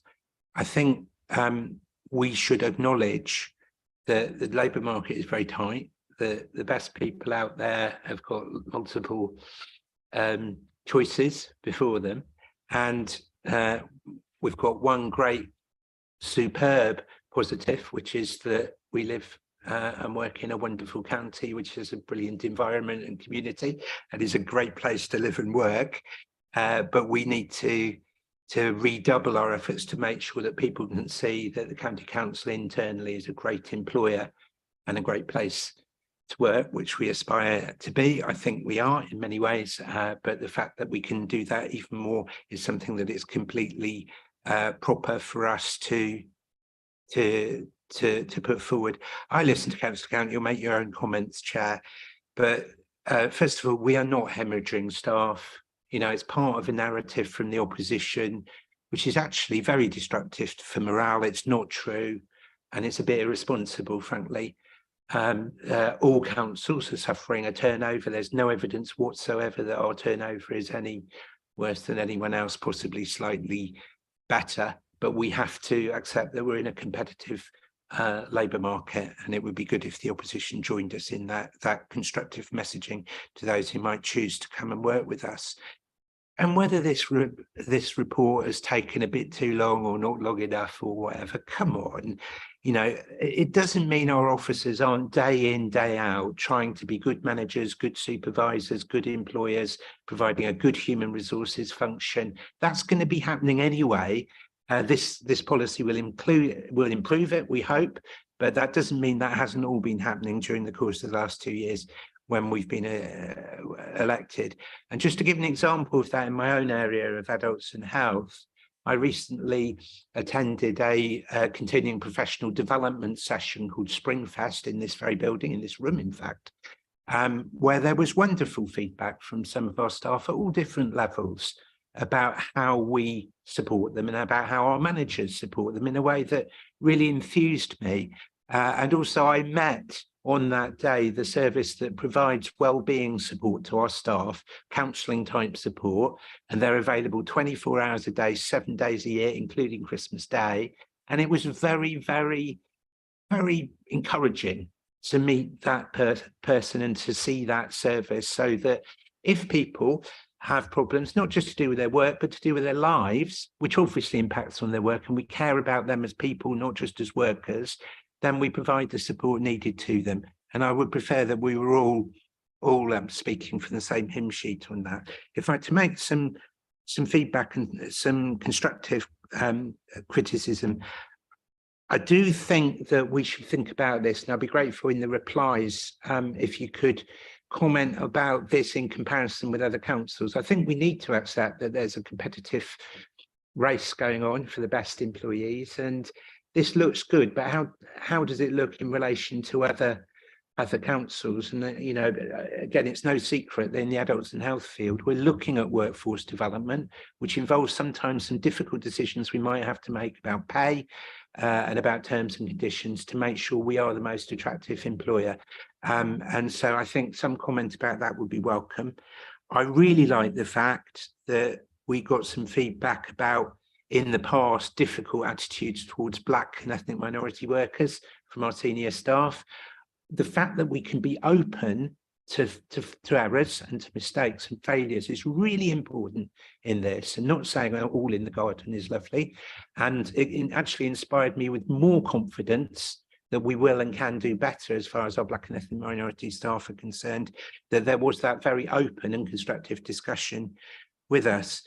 And lastly, the attitude towards trade unions. I do understand that the old administration perhaps was less interested in that than we are, but I think we take a social partnership approach that says that a constructive dialogue with and relationship with trade unions is an important part of who we are and what we do. I would have liked to see a bit more of that in the strategy, and if it's further reviewed, I hope you will consider that. I sometimes feel it's quite strange we have so little contact as elected members with trade union representatives. I'm not on the staffing panel, so I don't know all the intricacies there, I have to admit. But I think, for example, members don't take part in appeals, which I think is strange as far as councils are concerned. But I would also hope that there is a regular positive and constructive dialogue between us as administration and trade unions. And I don't often hear about that. Hopefully it takes place, and if not, perhaps we could encourage it to do so more. But I see this, it's a strategy. Obviously, it's not a one-off decision like the early one we were all debating, but nevertheless, it's still very, very strategically important to us. And I very much want to place on record my thanks and my welcome for it. Thank you. I'm going to let Lindsay come back at that point, and then I know Stephen is also itching to come in. So Lindsay first. Thank you. If I may just pick up on a few points of that, and Councillor Howitt's already explained and hopefully provide some of that reassurance that I can reassure you that HR activity hasn't stopped over the course of the last 12 months or so. We have worked very much closely with our services to make sure that we address all of the workforce challenges that we know exist at the moment in a very difficult employment market at the moment. This people strategy will take over from the last one, will continue. There will be projects that will continue. There are priorities that continue through the course of the years that will be picked up. And in terms of the actions, we've purposely not created those actions underneath yet until we have the direction from yourselves and that approval from yourselves on the overarching strategy. We haven't got the detail that sits underneath. Whilst we may all have ideas and we may all know those at this time, and we really want to co-produce that with our colleagues. We really want our colleagues to feel part of this journey with us and help to inform those actions that sit underneath that.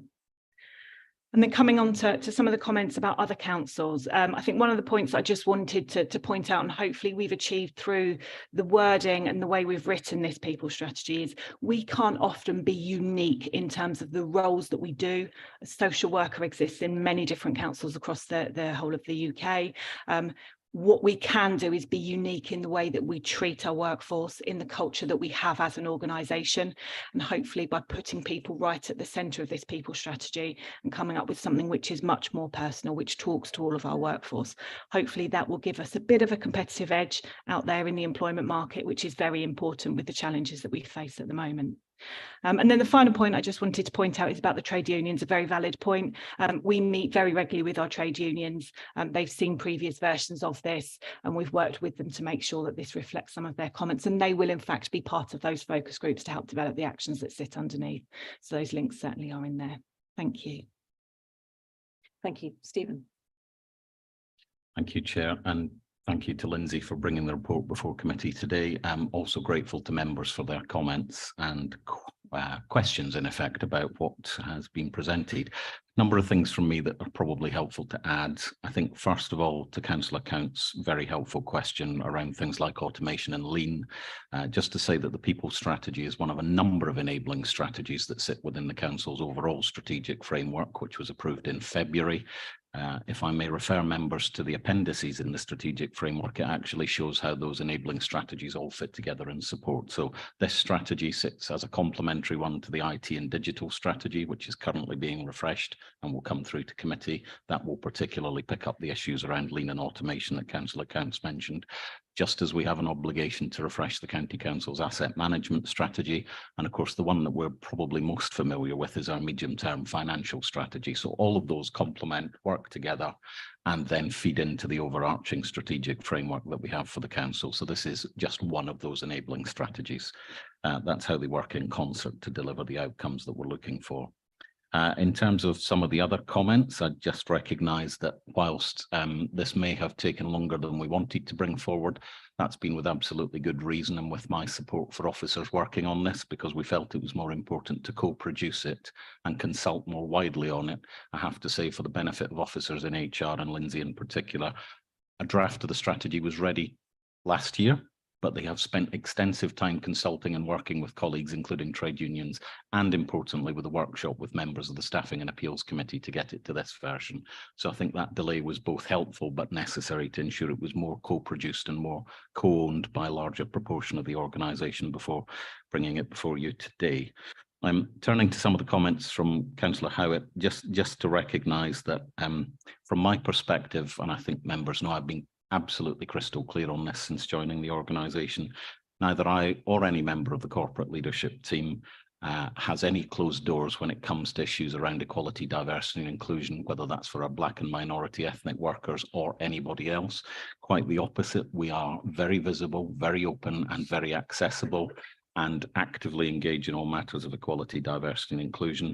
Members are probably aware, but I just use the opportunity because it was referenced.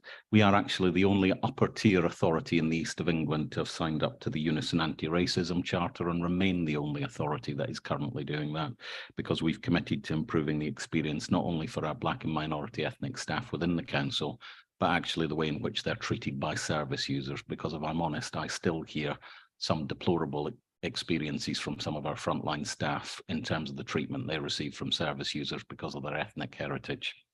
And then finally, Chair, Councillor Howitt will have to forgive me, I couldn't resist. The comment around engagement with unions and involvement in appeals panels. I'm very clear that those are delegated operational matters for officers. They are not the norm in upper tier authorities for elected members to be involved with. And certainly I know that from at least one of the other executive directors, neither of us have experienced members in that environment for over 20 years. I hasten to add there is good logic to that, because of course, if an appeal goes against the authority and leads to a tribunal, that may then require members sitting on the panel to actually be witnesses and present at tribunal and be cross-examined. I think there's some sense in that being held as an officer responsibility on your behalf, Chair. So just a number of comments, but overall welcome the report and the work that Lindsay and other colleagues in HR have put into this. Thank you. Thank you very much. I don't see any further hands, so I'm going to make a couple of comments myself and then move to a vote. I'm not sure whether we are voting. We are voting. Fine, we'll recommend it to council. Thank you. So my comments mostly refer back to Councillor Count's comments. He talked about the potential brain drain from the council and the use of technology and also the dragon patcher, among other things. I absolutely do not recognise that this authority has been suffering over the past 18 months, 2 years since the new administration took over. There has been a fantastic renewal of the authority. I think that one of the key decisions that we made early on was to move away from ever further integration with Peterborough, and I think that that has been demonstrated to be absolutely the right decision. I am delighted with the progress that the council has made over the past 18 months, and particularly over the past year since Stephen has joined us in renewing this organisation. It certainly felt when we took over that this was an organisation which was exhausted and hollowed out, partly due to the ravages of the pandemic, which actually had exhausted many of our staff. And I think many organisations, particularly in the health and care sector, are still recovering from the sense that staff put in absolutely extraordinary hours, extraordinary commitment over those pandemic years. And I think some of our workforce pressures are because people have felt they needed to step away from some of those roles after the stress that they were under.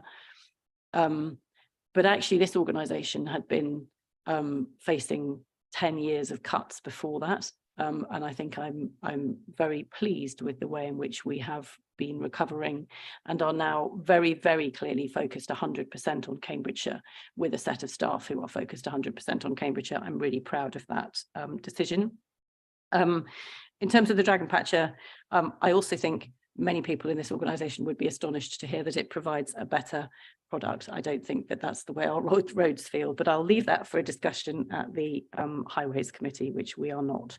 I want to thank Lindsay for all the work that's gone into this strategy. The one place where I do agree with Councillor Count is that actually the real meat of this will be the action plan that comes out of it. And I think it's very important that we get the strategy in place and then we think really carefully about how that action plan brings that into things that staff really understand and make them so that we have a real sense that our staff in this organisation are valued and that it's a great place to work. I haven't heard any votes, any objections to the strategy as it stands. Actually, one other comment I want to make very publicly, I think I said this in private, I think the way it's presented is fantastic. I think particularly the first 2 pages of this that have that summary of so much of the information about our staff, the presentation of that is wonderful. And if we can get more and more of our reports with information presented like that, I will be delighted. I think it's really fantastic. So thank you very much, Lindsay, for that, because I think that's your particularly responsible for that, so thank you.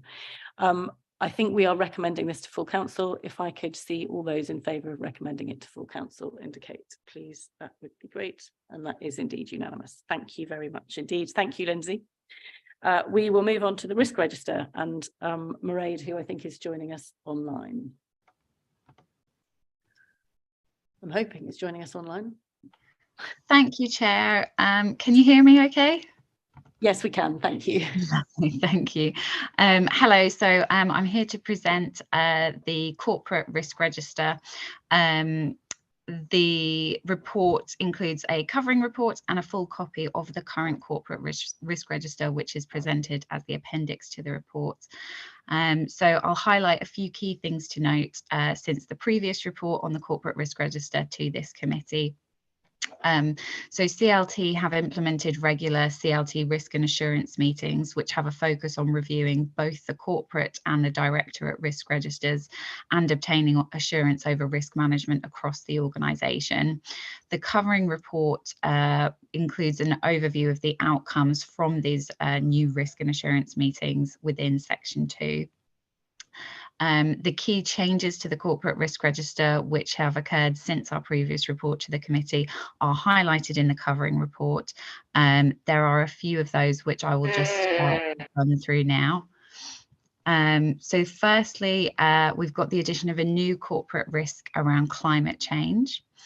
Then secondly, the former risk 9, which was the failure of key partnerships or contracts, has been split into 2 separate risks. So one risk considering the risk of contracts and one risk which is now focusing on the risk of failure of partnerships or failure of collaborative working by the council. And then finally, risk 7, which previously in the corporate risk register was entitled insufficient infrastructure to deliver council services. After some discussion, CLT have agreed to de-escalate that risk from the corporate risk register.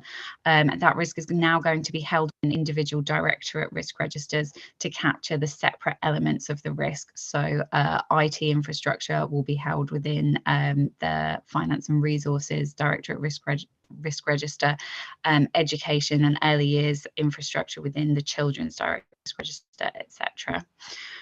So that is that's a quick run through of the update to the corporate risk register, and very happy to take any questions. Thank you very much indeed, Mairead. Councillor Bowden. Thank you very much, Lucy. I have 3 quite different questions, if I may.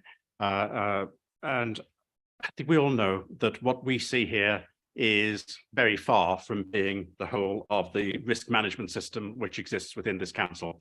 Risk management systems in councils are very much like icebergs. The vast majority of them are hidden beneath the waterline, and members of the council hardly ever see any part of that. All we see is the bit which sticks out over the top. We've had, I'm very pleased that Councillor Wilson is here as well today. We had at the last Audit and Accounts Committee, as we have at most Audit and Accounts Committee meetings, an interesting discussion about our risk management process within the council. And 1 or 2 of the comments I'm going to make today will reflect what I said at the last meeting, but I think it's relevant to bring it to this Strategy and Resources Committee. And also, I'd like to place on record how pleased I am that we have the chief executive that we do. All chief executives of councils will have a lot of experience of risk management systems. Ours has more than most, I think. So I think we're very fortunate in that respect. My first question, Chair, is about the safeguarding risks, safeguarding vulnerable adults and safeguarding vulnerable children and young people. And in both cases, we have and we maintain a medium likelihood of very severe consequences. Now, I don't want to talk about the detail of what's behind all of that. My concern is the following. It's much more structural. We use, and everyone uses, but we use a 1 to 5 scoring 2-dimensional risk register model based on likelihood and consequence. And that's absolutely standard. Everyone uses it. It's a really good, simple tool to give a really easy visualization of where we are. I'm not suggesting for 1 second that it's something we should move away from, but it does have its limitations. And one of those limitations is that there is very little granularity, especially at the extremes. So where we have a 5 risk for consequences, with all due respect, that risk is much more serious in some cases than others. Some 5s are much more serious than others. And I particularly, so far as safeguarding is concerned, I'm concerned about the 5 risk there. And I believe that we need, and I brought this up at Audit and Accounts, and I'm sure the Chief Executive will have something to say about this, but I believe we need some method outside the mechanism that we've got in front of us here to allow us to differentiate the severity and the importance of those 5s so that we get the granularity which would allow us to highlight even more than maybe highlighted just by the standard template, by the standard model that we've got. So we highlight what areas of particular concern, because I'm massively concerned about those 2 risks, those 2 safeguarding risks. I know other councils with safeguarding responsibilities who also, not surprisingly, use 5 as their consequence number, and who are concerned that they've got a 1 in terms of the likelihood, because even one may suggest that there is a risk which they're really not comfortable with. Now, we have a very simple, straightforward division. We say have a risk of 16 or more and it's above our risk appetite, below 16 and it's below our risk appetite. And as a rule of thumb, that's fine. But because of this lack of granularity, it may mean that we fail to take as seriously as we should some indicators which are below that 16 figure. And that's the case here. And I believe that the 15s that we've got in terms of having 5 as a consequence and 3 of a likelihood in terms of those two safeguarding matters, I believe that's a real warning shot for this council. And it should be an even greater warning shot given the seriousness of a failure there, because we know what some of these consequences can be. Some of these consequences can be ultimately loss of life. So it's a really, really serious matter. And I'm just concerned that the matrix that we use at the moment, the way we report, doesn't adequately highlight the importance of this risk and the need to ensure that on both risks, not just on one, but on both risks, we are doing the utmost that we can, if not to get the consequence down from 5 to 4 or the likelihood down from 3 to 2, at least to make it less severe than it currently is. So that's my first challenging question. It's primarily, I have to say, to the Chief Executive, if you don't mind, Lucy. That's fine. Can I just, do you have other questions you want to come back on? Okay. I may keep them separate because they are 3 separate questions. Okay. Before you come back, Stephen, I think that there is quite a lot of, I would also like to add a question to Chris's thing, which is whether there would be some member training that could hopefully be done in this space. Thank you, Chair. Thank you, Councillor Bowden. Referencing icebergs in a risk conversation is, of course, an interesting analogy. First of all, in terms of the Chair's request, I think a briefing session or a member training session on our approach to risk management, not just for those members of the Audit and Accounts Committee who are perhaps more familiar with this, but more widely, for example, for Strategy and Resources Committee members, is actually a very sensible idea and something we should follow up on. That's not just for this committee, however, because of course our directorate risk registers that sit underneath the corporate risk register also are surfaced at various service and policy committees in different ways. So it may be a more general training session for elected members on our approach to risk, how we manage that, and perhaps an understanding of some of the issues on the scoring. For example, on the scoring, clearly we have very well articulated reasons in our scoring matrix about why we would score a 5 for safeguarding versus, for example, a 5 for money or financial related issues. So there is actually a set of definitions and supporting criteria that exist within the Council's approach. In terms of Councillor Bowden's questions around how do we assess relative severity and importance of risk, I think that's a very good point. Yes, we do use what might be considered a fairly traditional 5x5 matrix. I know that there are other forms of scoring that can include weightings and other factors to help assess severity and importance. And that's something I'm very happy to reconsider with Mairead's advice and support. We already work with the likes of the Association of Local Authority Risk Managers, Natalie termed ALARM. Equally, the Institute of Internal Auditors have some very strong guidance in this place, as well as other professional bodies like SIPFA in terms of financial accountancy. So I'm very happy to take that suggestion and question into consideration and revisit that as we develop things. I think, Chair, what Councillor Bowden's first question really helpfully does, though, is allows me to articulate that we are, if members will forgive me using this phrase, we are on a journey with our risk management approach. I think it's become much more embedded over the last 12 months than perhaps it may have been previously. It has much more scrutiny on it from an officer perspective than it used to have. And I think the way that our risk register at both a corporate and directorate level has been finessed and continues to develop is helpful. But I need to be clear there is more to be done in this space. So I think really helpful question from Councillor Bowden. Happy to take that away and consider it further with Mairead. And also think the suggestion around a broader member briefing session on risk management would be helpful as well. Thank you. Thank you very much. Chris, back to you for your other questions. My second question is a much simpler one, much shorter. But again, something I took up with in Audit and Accounts. And that is in the appendix, we have our the various 5x5 matrices with a T shown for the target.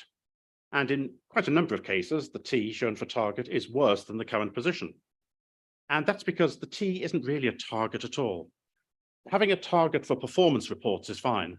Having a target for risk management is a failure of nomenclature. It's not a target. It's not what you're aiming for. It's your projection. Could we please give some consideration? I know how difficult it is to change anything, but could we please give some consideration at some time to change target to projection or some other word, just so that we realize that we're not deliberately trying to make things worse? Thank you. I'm sure that will be possible. Mairead, do you want to comment on that? Thank you, Chair. Just to clarify, the T is not intended to stand for target, it's intended to stand for tolerance. So that is intended to demonstrate where the council's current risk appetite sits. And that is a standard feature of the risk system that we currently use, but I can have a look and see whether we can change that to something that's a little bit clearer, or whether we can put some wording on the reports that just clarifies what the T is intended to stand for. Thank you very much. I'm delighted to hear that, Chair. May I just suggest then, as a first stage, we shouldn't be calling it a target score on every single page. If we're going to call it tolerance score, fine. I'd rather call it something else, but don't use the word target if you don't mean the T to say target. My third point is about our new risk, which is risk 12 on climate change. Now, the general reason to have these 5x5 matrices is to show largely where we are now and where we hope to manage to get ourselves to in the future by means of the various changes that we make or plan to make. And those changes may reduce the consequence of something, or they may reduce the likelihood of something. And reducing the consequence of climate change can be done by this council and will be done by this council, I'm sure. And by doing that, the ways to do that is to increase sustainability, to increase resilience, and to increase preparedness. So there are ways in which we can act, and we will act, to ensure that we reduce the consequence of climate change. What astonishes me, what I don't understand, and maybe it's down to the way in which this risk is actually described, how are we meant to reduce the likelihood of climate change from a number 4, which is quite likely, to a number 2, which is quite unlikely? I fully accept we can do something about the consequences. What can we do? What, in practical terms, let's be quite honest, in global terms, we're not going to be able to change the likelihood of climate change at all. Is there a mistake in this? Are we measuring something other than climate change? I fully accept sustainability, resilience, preparedness. We can reduce the consequence. I don't see the value of having a risk register showing that we believe we'll reduce the likelihood from 4 to 2. Do you want to comment on the wording of that, Mairead?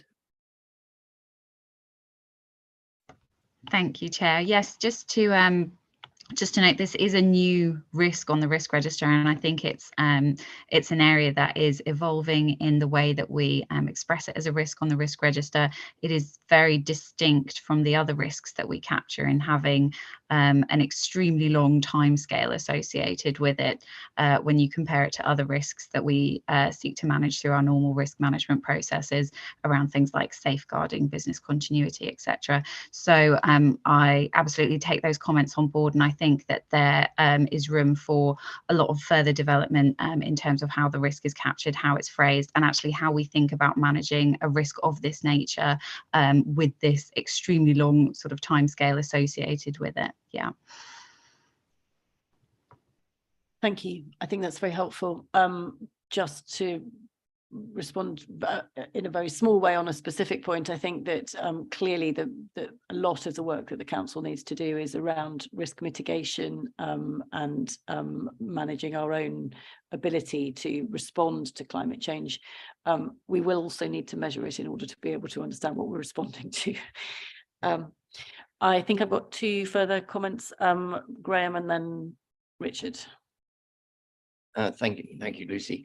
So as Chris said, we did have quite an extensive discussion at Audit and Accounts, and Stephen quite rightly put me in my place when I suggested that our budgets weren't balanced for future years, and therefore perhaps it was inappropriate, or I was saying it was inappropriate to reduce the score on that particular measure.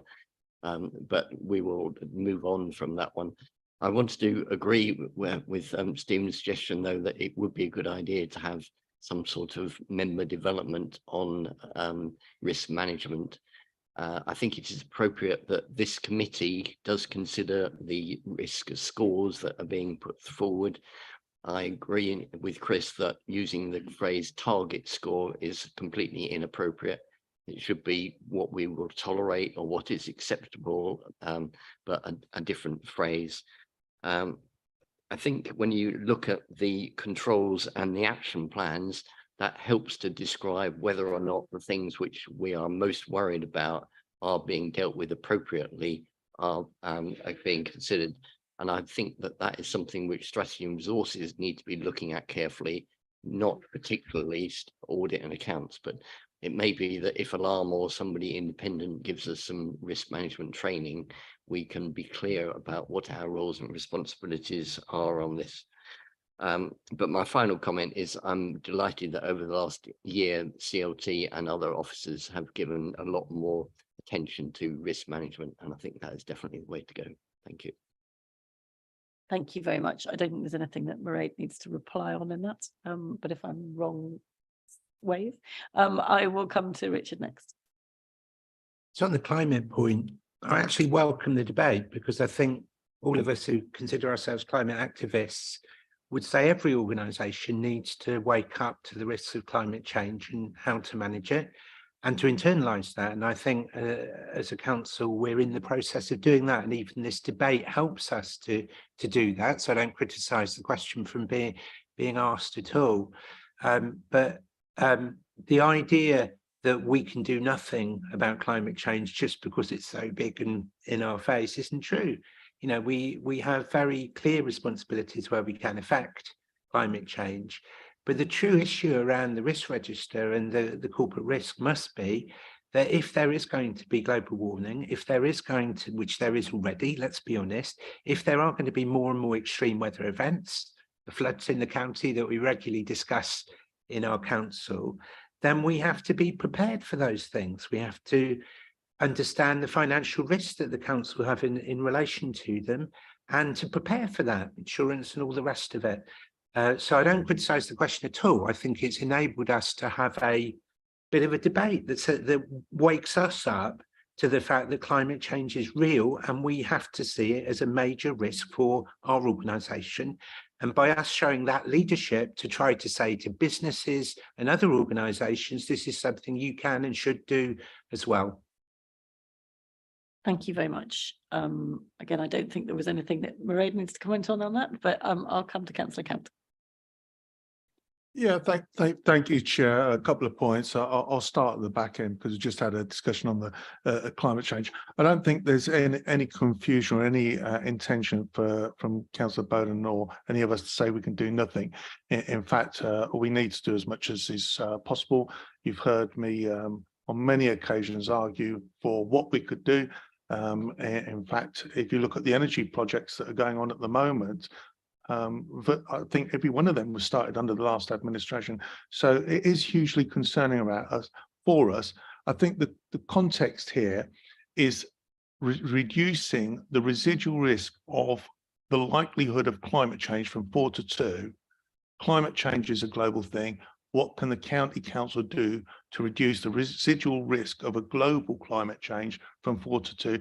That seems like a stretch in language. And I think Mairead's taken that on board and said, you know, we'll have a look at how we're going to deal with that. But I think we're all aligned on the efforts we want to make in this area. So it's a matter of how we use the risk management strategy effectively to deal with that. A couple of points that was raised, that one and the earlier one about the tolerance leads me to thinking there are many meetings where we make comments, but actually we don't, because nobody's asked for an action or a recommendation, we don't really see what happens afterwards. So could I ask, Chair, that you tell us how and when we will see the actions on those 2 points and the training, you know, coming back as actions, or ask the Chief Exec to make them actions. I'm going to move on to a slightly different point, and that is whether it's a risk management or whether it's a governance issue. I'm going to raise it and we can take the conversation where it goes. So risk number 8, the risk of failure to deliver key council services. There's not much of a definition of key council services. I would automatically recognise them as the ones that are underneath the statutory ones. But what is a key council service? And one of the key council services, where it says what its citizens want, its citizens' expectations, I would suggest are those articulated and endorsed by full council. So if full council passes something which is a member's interest, citizens' interest, not necessarily an officer-led one, then that becomes something that is important for the council to deliver. Now, what we have at the moment, for me, appears to be either a risk or a governance breakdown, because we have council motions that have been passed that have not perhaps had the same attention as other council motions that were passed or officers' interpretation of them. I'll give you 3 examples. The 40-mile-per-hour buffer zones, that's been delayed from the December meeting to the March meeting to the June meeting, and is actually overtaken by the subsequent 20-mile-per-hour zones, and actually had less citizen engagement in the LHI process, but it's been overtaken. The report on the pipes for flooding took far too long to deliver anything at all, and it's still outside of the original scope of the motion. And the audit of roads in the request for an immediate audit of roads in areas of high deprivation took 18 months. So where is the risk or the governance about what council, and these were all passed with the joint administration's blessing. We can't pass them on our own. And yet they were not dealt with in what I would regard as an appropriate timescale. So where's the risk on that element, or where's the governance on that element? Or is that something you could take away and ask Stephen Moyer to look into? Thank you. I'll come to Stephen rather than Mairead on that one. Thank you, Chair. 2 parts to Councillor Count's question. First of all, on the way the risk is described, members may be aware from the previous iteration of the Corporate Risk Register that that was a risk that was specifically held by the Executive Director of what was then People Services and Executive Director of Place and Sustainability.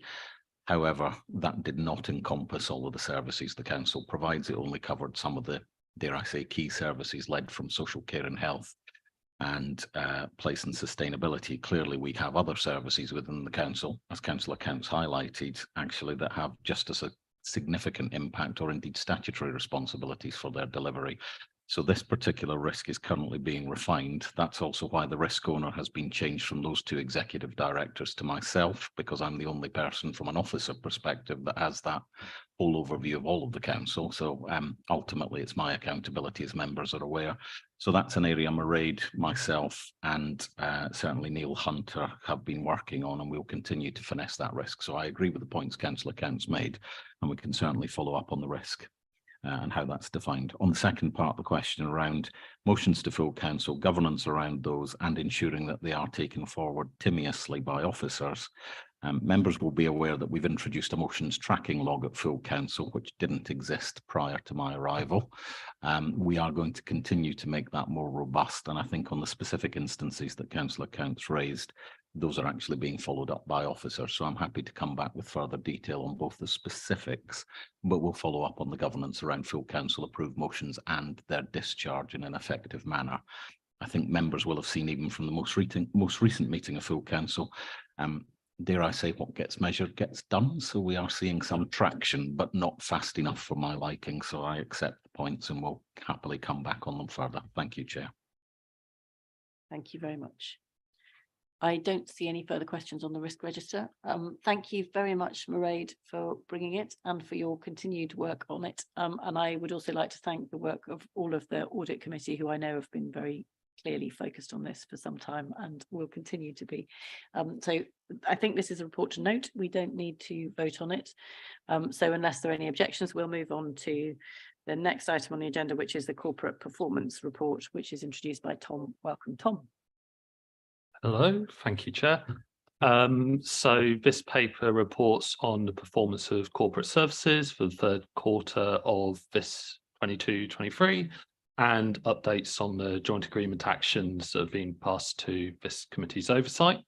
To just highlight those indicators, so of the 18 corporate services KPIs, 50% are on or above target, whilst 5, so 28%, are below target. 3 of the indicators are off target by more than 10%, and so are indicated in the report as red, using that red, amber, green rating. So those are indicator 169 the proportion of contract waivers submitted less than 5 days before their proposed start date, collated by the Council's Commercial and Procurement Service. It should be noted that performance, although this indicator is still rated as red, it did improve within this quarter, dropping from 75.8% in Q2 to 52% in Q3. The second red indicator is 183, so the proportion of subject access requests responded within the statutory timescale relating to the Council's Information Governance Service. Again, it should be noted that the other KPI in this service, indicator 182 on FOI requests, has steadily improved over this financial year from red at Q1 to green at this point, so Q3. And then the third indicator that was rated red was 195, which was the percentage of ICT requests resolved at the first line collected by the Council's IT service. This relates to the internal IT service desk, which we all use.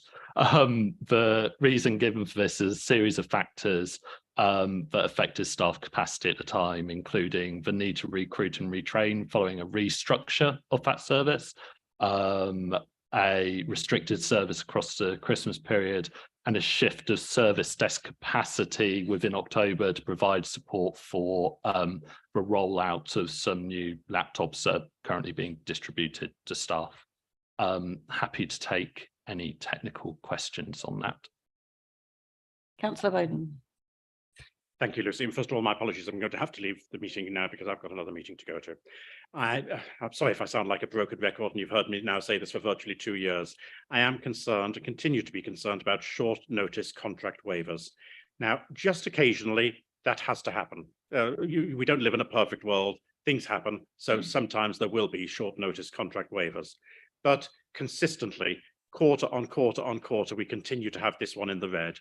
And it is not beyond the wit of man to keep better control of our procurement, better control of our contract dates, so that it should be possible to minimize, probably never eliminate, but to minimize the number of short notice contract waivers which have to be used.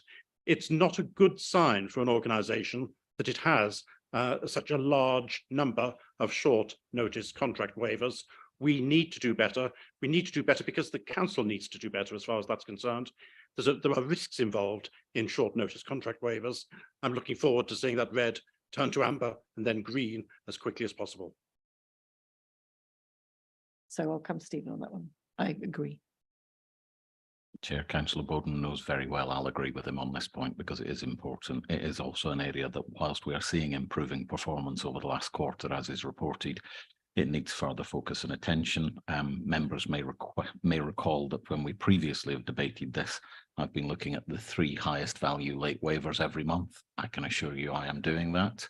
I can assure you that it's not simply I'm noting the reasons for them being late. There are questions being asked, and the Head of Procurement and Commercial follows up on those for me. It's too early to say if there's a correlation between that and improved performance, but my suggestion would be back to my earlier remarks around what gets measured gets done. It's a system we'll keep in place for a while to come as yet, and our new Executive Director of Finance and Resources, Michael Hudson, may well want to take that on, but I think at the moment I'll continue to do that for the foreseeable future because I want to see if there is a correlation between improved performance and that level of scrutiny. I would hope it wouldn't be necessary for very much longer, but the improving trend is one that I'm pleased by, although it's nowhere near the level we need to get to. So I agree with the view that we need to be moving into amber quickly, ideally green as soon as possible. So thank you, Councillor Bowden, for continuing to raise the importance of this issue. I think it's fundamentally important because at the end of the day, it's about expenditure of public funds. Thank you. Thank you very much. Any further questions on this item? I'm going to come to Elisa and then I'll come to you. Hello, and let's see if I can make myself heard this time. I was going to ask a apologies. I was going to ask a question about the contact center and whether we can actually start doing something about bringing all of our outward-facing customer service into the same place so we can all monitor it according to the same standards. It's a problem that we have had for a very long time. that some of our services basically don't answer the phone as much as they should do, and because they're not done through the contact center, we don't have any data to show what a lot of our residents are experiencing, and that some of these things, because they relate to the big H word, highways, they do tend to be quite contentious and quite problematic for the lives of a lot of people that do require an answer to their concern. And therefore, this is something that we would really like to see done, ideally yesterday. I know there is a desire from all of us to actually move to that, and I would like some reassurance that we're doing that and we're going to do that very quickly. Thank you. Thank you, Stephen. Chair, thank you. I won't for one moment presume I was prejudging the question, but what I can assure you about is this is something we've already discussed at the corporate leadership team, and a decision from an operational perspective has been made that we need to bring more of those front points of contact into the contact centre so they have the same level of robust management, performance reporting and visibility. That way we also understand better how long it takes for members of the public to get through to our services, how long it takes for them to get a response. Dare I say, I won't use the word I used in CLT, not for any reason other than it caused some Googling by members of CLT to understand what I meant. The reason I referenced that is we do have pockets within the organisation which are doing work that would be better sat in the contact centre with appropriate professional advice behind them. That means that we have individuals who are not only more skilled in dealing with people as customers, but are actually more focused on delivering things in a timely fashion. So in response to Councillor Machini's question, this is something we're already working on. There is a paper due back at the corporate leadership team, and I hasten to add this is my experience from elsewhere. So this is not unusual to this authority. I had a contact centre in my last authority that covered every single front point of contact for all of the 700 plus services that authority delivered. So if we can do it for a sizable organisation like that with 700 plus public facing services, I am confident we can do the same for Cambridgeshire. So yes, it's a direction of travel we're already working on. It will require some potential and relatively minor restructuring, so we'll have to consult with unions and staff concerned, but it's absolutely the right thing to do to improve responsiveness and access to our services. Thank you. Thank you very much. Okay, I think one further comment, Stephen. Sorry, Chair. Yes, just conscious this is the report on key performance indicators, and Tom's helpfully pointed out some areas where we're needing to improve, but also where we've had some improvements. There were a couple of others given previous debates in today's committee, especially on the subject of the people strategy, I thought might be worth referencing. Members will see in the detailed appendix that we're beginning to see a downturn in the level of absence of staff-related stress, anxiety, mental ill health, depression or such like. That's actually quite an important indicator for us, and whilst I wouldn't want to suggest that this is a sustained trend, it does appear to be moving that way, so it's something we'll continue to work on. Equally, Chair, in terms of our workforce, recognising some of the issues we've touched upon as well, members will note the KPI that outlines the level of employee turnover within the organisation. And again, we're beginning to see that moving downwards rather than upwards. So that very much speaks to the point Councillor Howard was making in earlier debate. And then finally, Chair, because I know it's a matter that members of this committee have taken interest in before, we are in the advanced stages of commissioning an all-employee survey so that we can actually get that better and more granular feedback on the experience of our staff working in this organisation. That was a commitment we've given previously at this committee, and that speaks to one of the indicators that hasn't had any updated data for some time. That survey will give us much greater information and evidence to be able to judge performance and the experience of our staff. So I appreciate they're all in the domain of the people strategy, Chair, but I thought they were worth mentioning. Thank you. Thank you very much indeed, Stephen. Those are all noted. I think we will now move to the end of that item, which again, I think is for noting. I don't think we need to vote on that one, do we, Michelle? No. And we'll move to the agenda plan and training plan. We have added an item to that, I think, earlier in the meeting, but if there's anything else you need to say on it, Michelle? Thank you, Chair. I've nothing to add to the agenda plan or training plan, but members will have received that confidential appendix, which they are required, they're recommended, to appoint Frank Jordan and a second person who is independent of the council, who's named in the confidential appendix, to non-executive directorships at this land. and to note that both appointments will be published after registration at Companies House. Thank you very much. That's noted. Steve. Yeah, no comments on that element, Chair. Happy with that. I have a request or a thought process that I hope, once again, to be helpful, you may consider taking up with the Chief Executive. Procurement. I know that the Chief Executive is dealing with procurement. It's an area of focus for this council, and it's one that concerns us all. We gave out the approval for a couple of contracts today, one of 5 years, one of 2.5 years, etc., etc. It's very much business as usual. But when we look at the forward agenda plan for a committee, it does not contain the future procurements. We heard earlier on from Chris Bowden about the energy procurement, not the energy procurement, network procurement, coming 18 months in a timely fashion. Now, it seems to me if we use the agenda plan and populated it with every single procurement that should be in front of this committee, but also in front of the other committees, as and when is the right time for them to come, to avoid a lot of late delegations that we've had, then it would, as I think Stephen Moore said, what gets measured gets delivered. Well, if it's there in stark, black and blue, even if it's 5 years away, once it's entered, that cannot be moved without the committee seeing it. That will bring some focus, and I think that will bring some better procurement exercises in the future, Chair. Helpful suggestion. Thank you, Stephen. Thank you, Chair, and thank you to Councillor Count for the suggestion. It may help members to be aware that we've actually been through at our leadership team discussion our current procurement pipeline, so we understand what's expected, when it's expected, when existing contracts are due to expire, so we can start to look at that. Clearly, some of those proposed dates may shift, but of course, as part of the forward plan, we can make adjustments to that. I have to say this is very much the work that Tom Kelly's been leading with Claire Ellis, our Head of Procurement and Commercial, to improve the way the Council manages these things.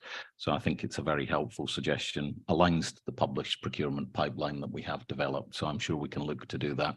Clearly, that wouldn't just be for strategy and resources, but primarily would be in terms of the nature of the contracts that come here. We can look at that more broadly as part of the forward plan with democratic services. So happy to take that away, Chair. Thank you very much. A constructive suggestion. I don't see any other comments on the action plan and training plan, so agenda plan and training plan. So is everyone happy? Sorry, can we just take a vote on the appointments? All those in favour, if you could indicate now. I think that's unanimous. Thank you very much. Right, we now come to the closure of the public part of the meeting. So we will, I'll just read out the recommendation is to resolve that the press and public be excluded from the meeting on the grounds that the agenda contains exempt information under paragraph 3 of part 1 of Schedule 12A of the Local Government Act 1972 as amended, that it would not be in the public interest for this information to be disclosed, as it refers to information relating to the financial or business affairs of any particular person, including the authority holding that information. Could I have a seconder, please? Thank you, Graham. All those in favour of moving into private session? I don't think that's quite unanimous, but I think there's definitely a majority in favour of that. So are we happy to move straight on, Michelle? Do we know whether you'll just check the live stream? We would normally have a 5-minute adjournment. I don't know whether people want to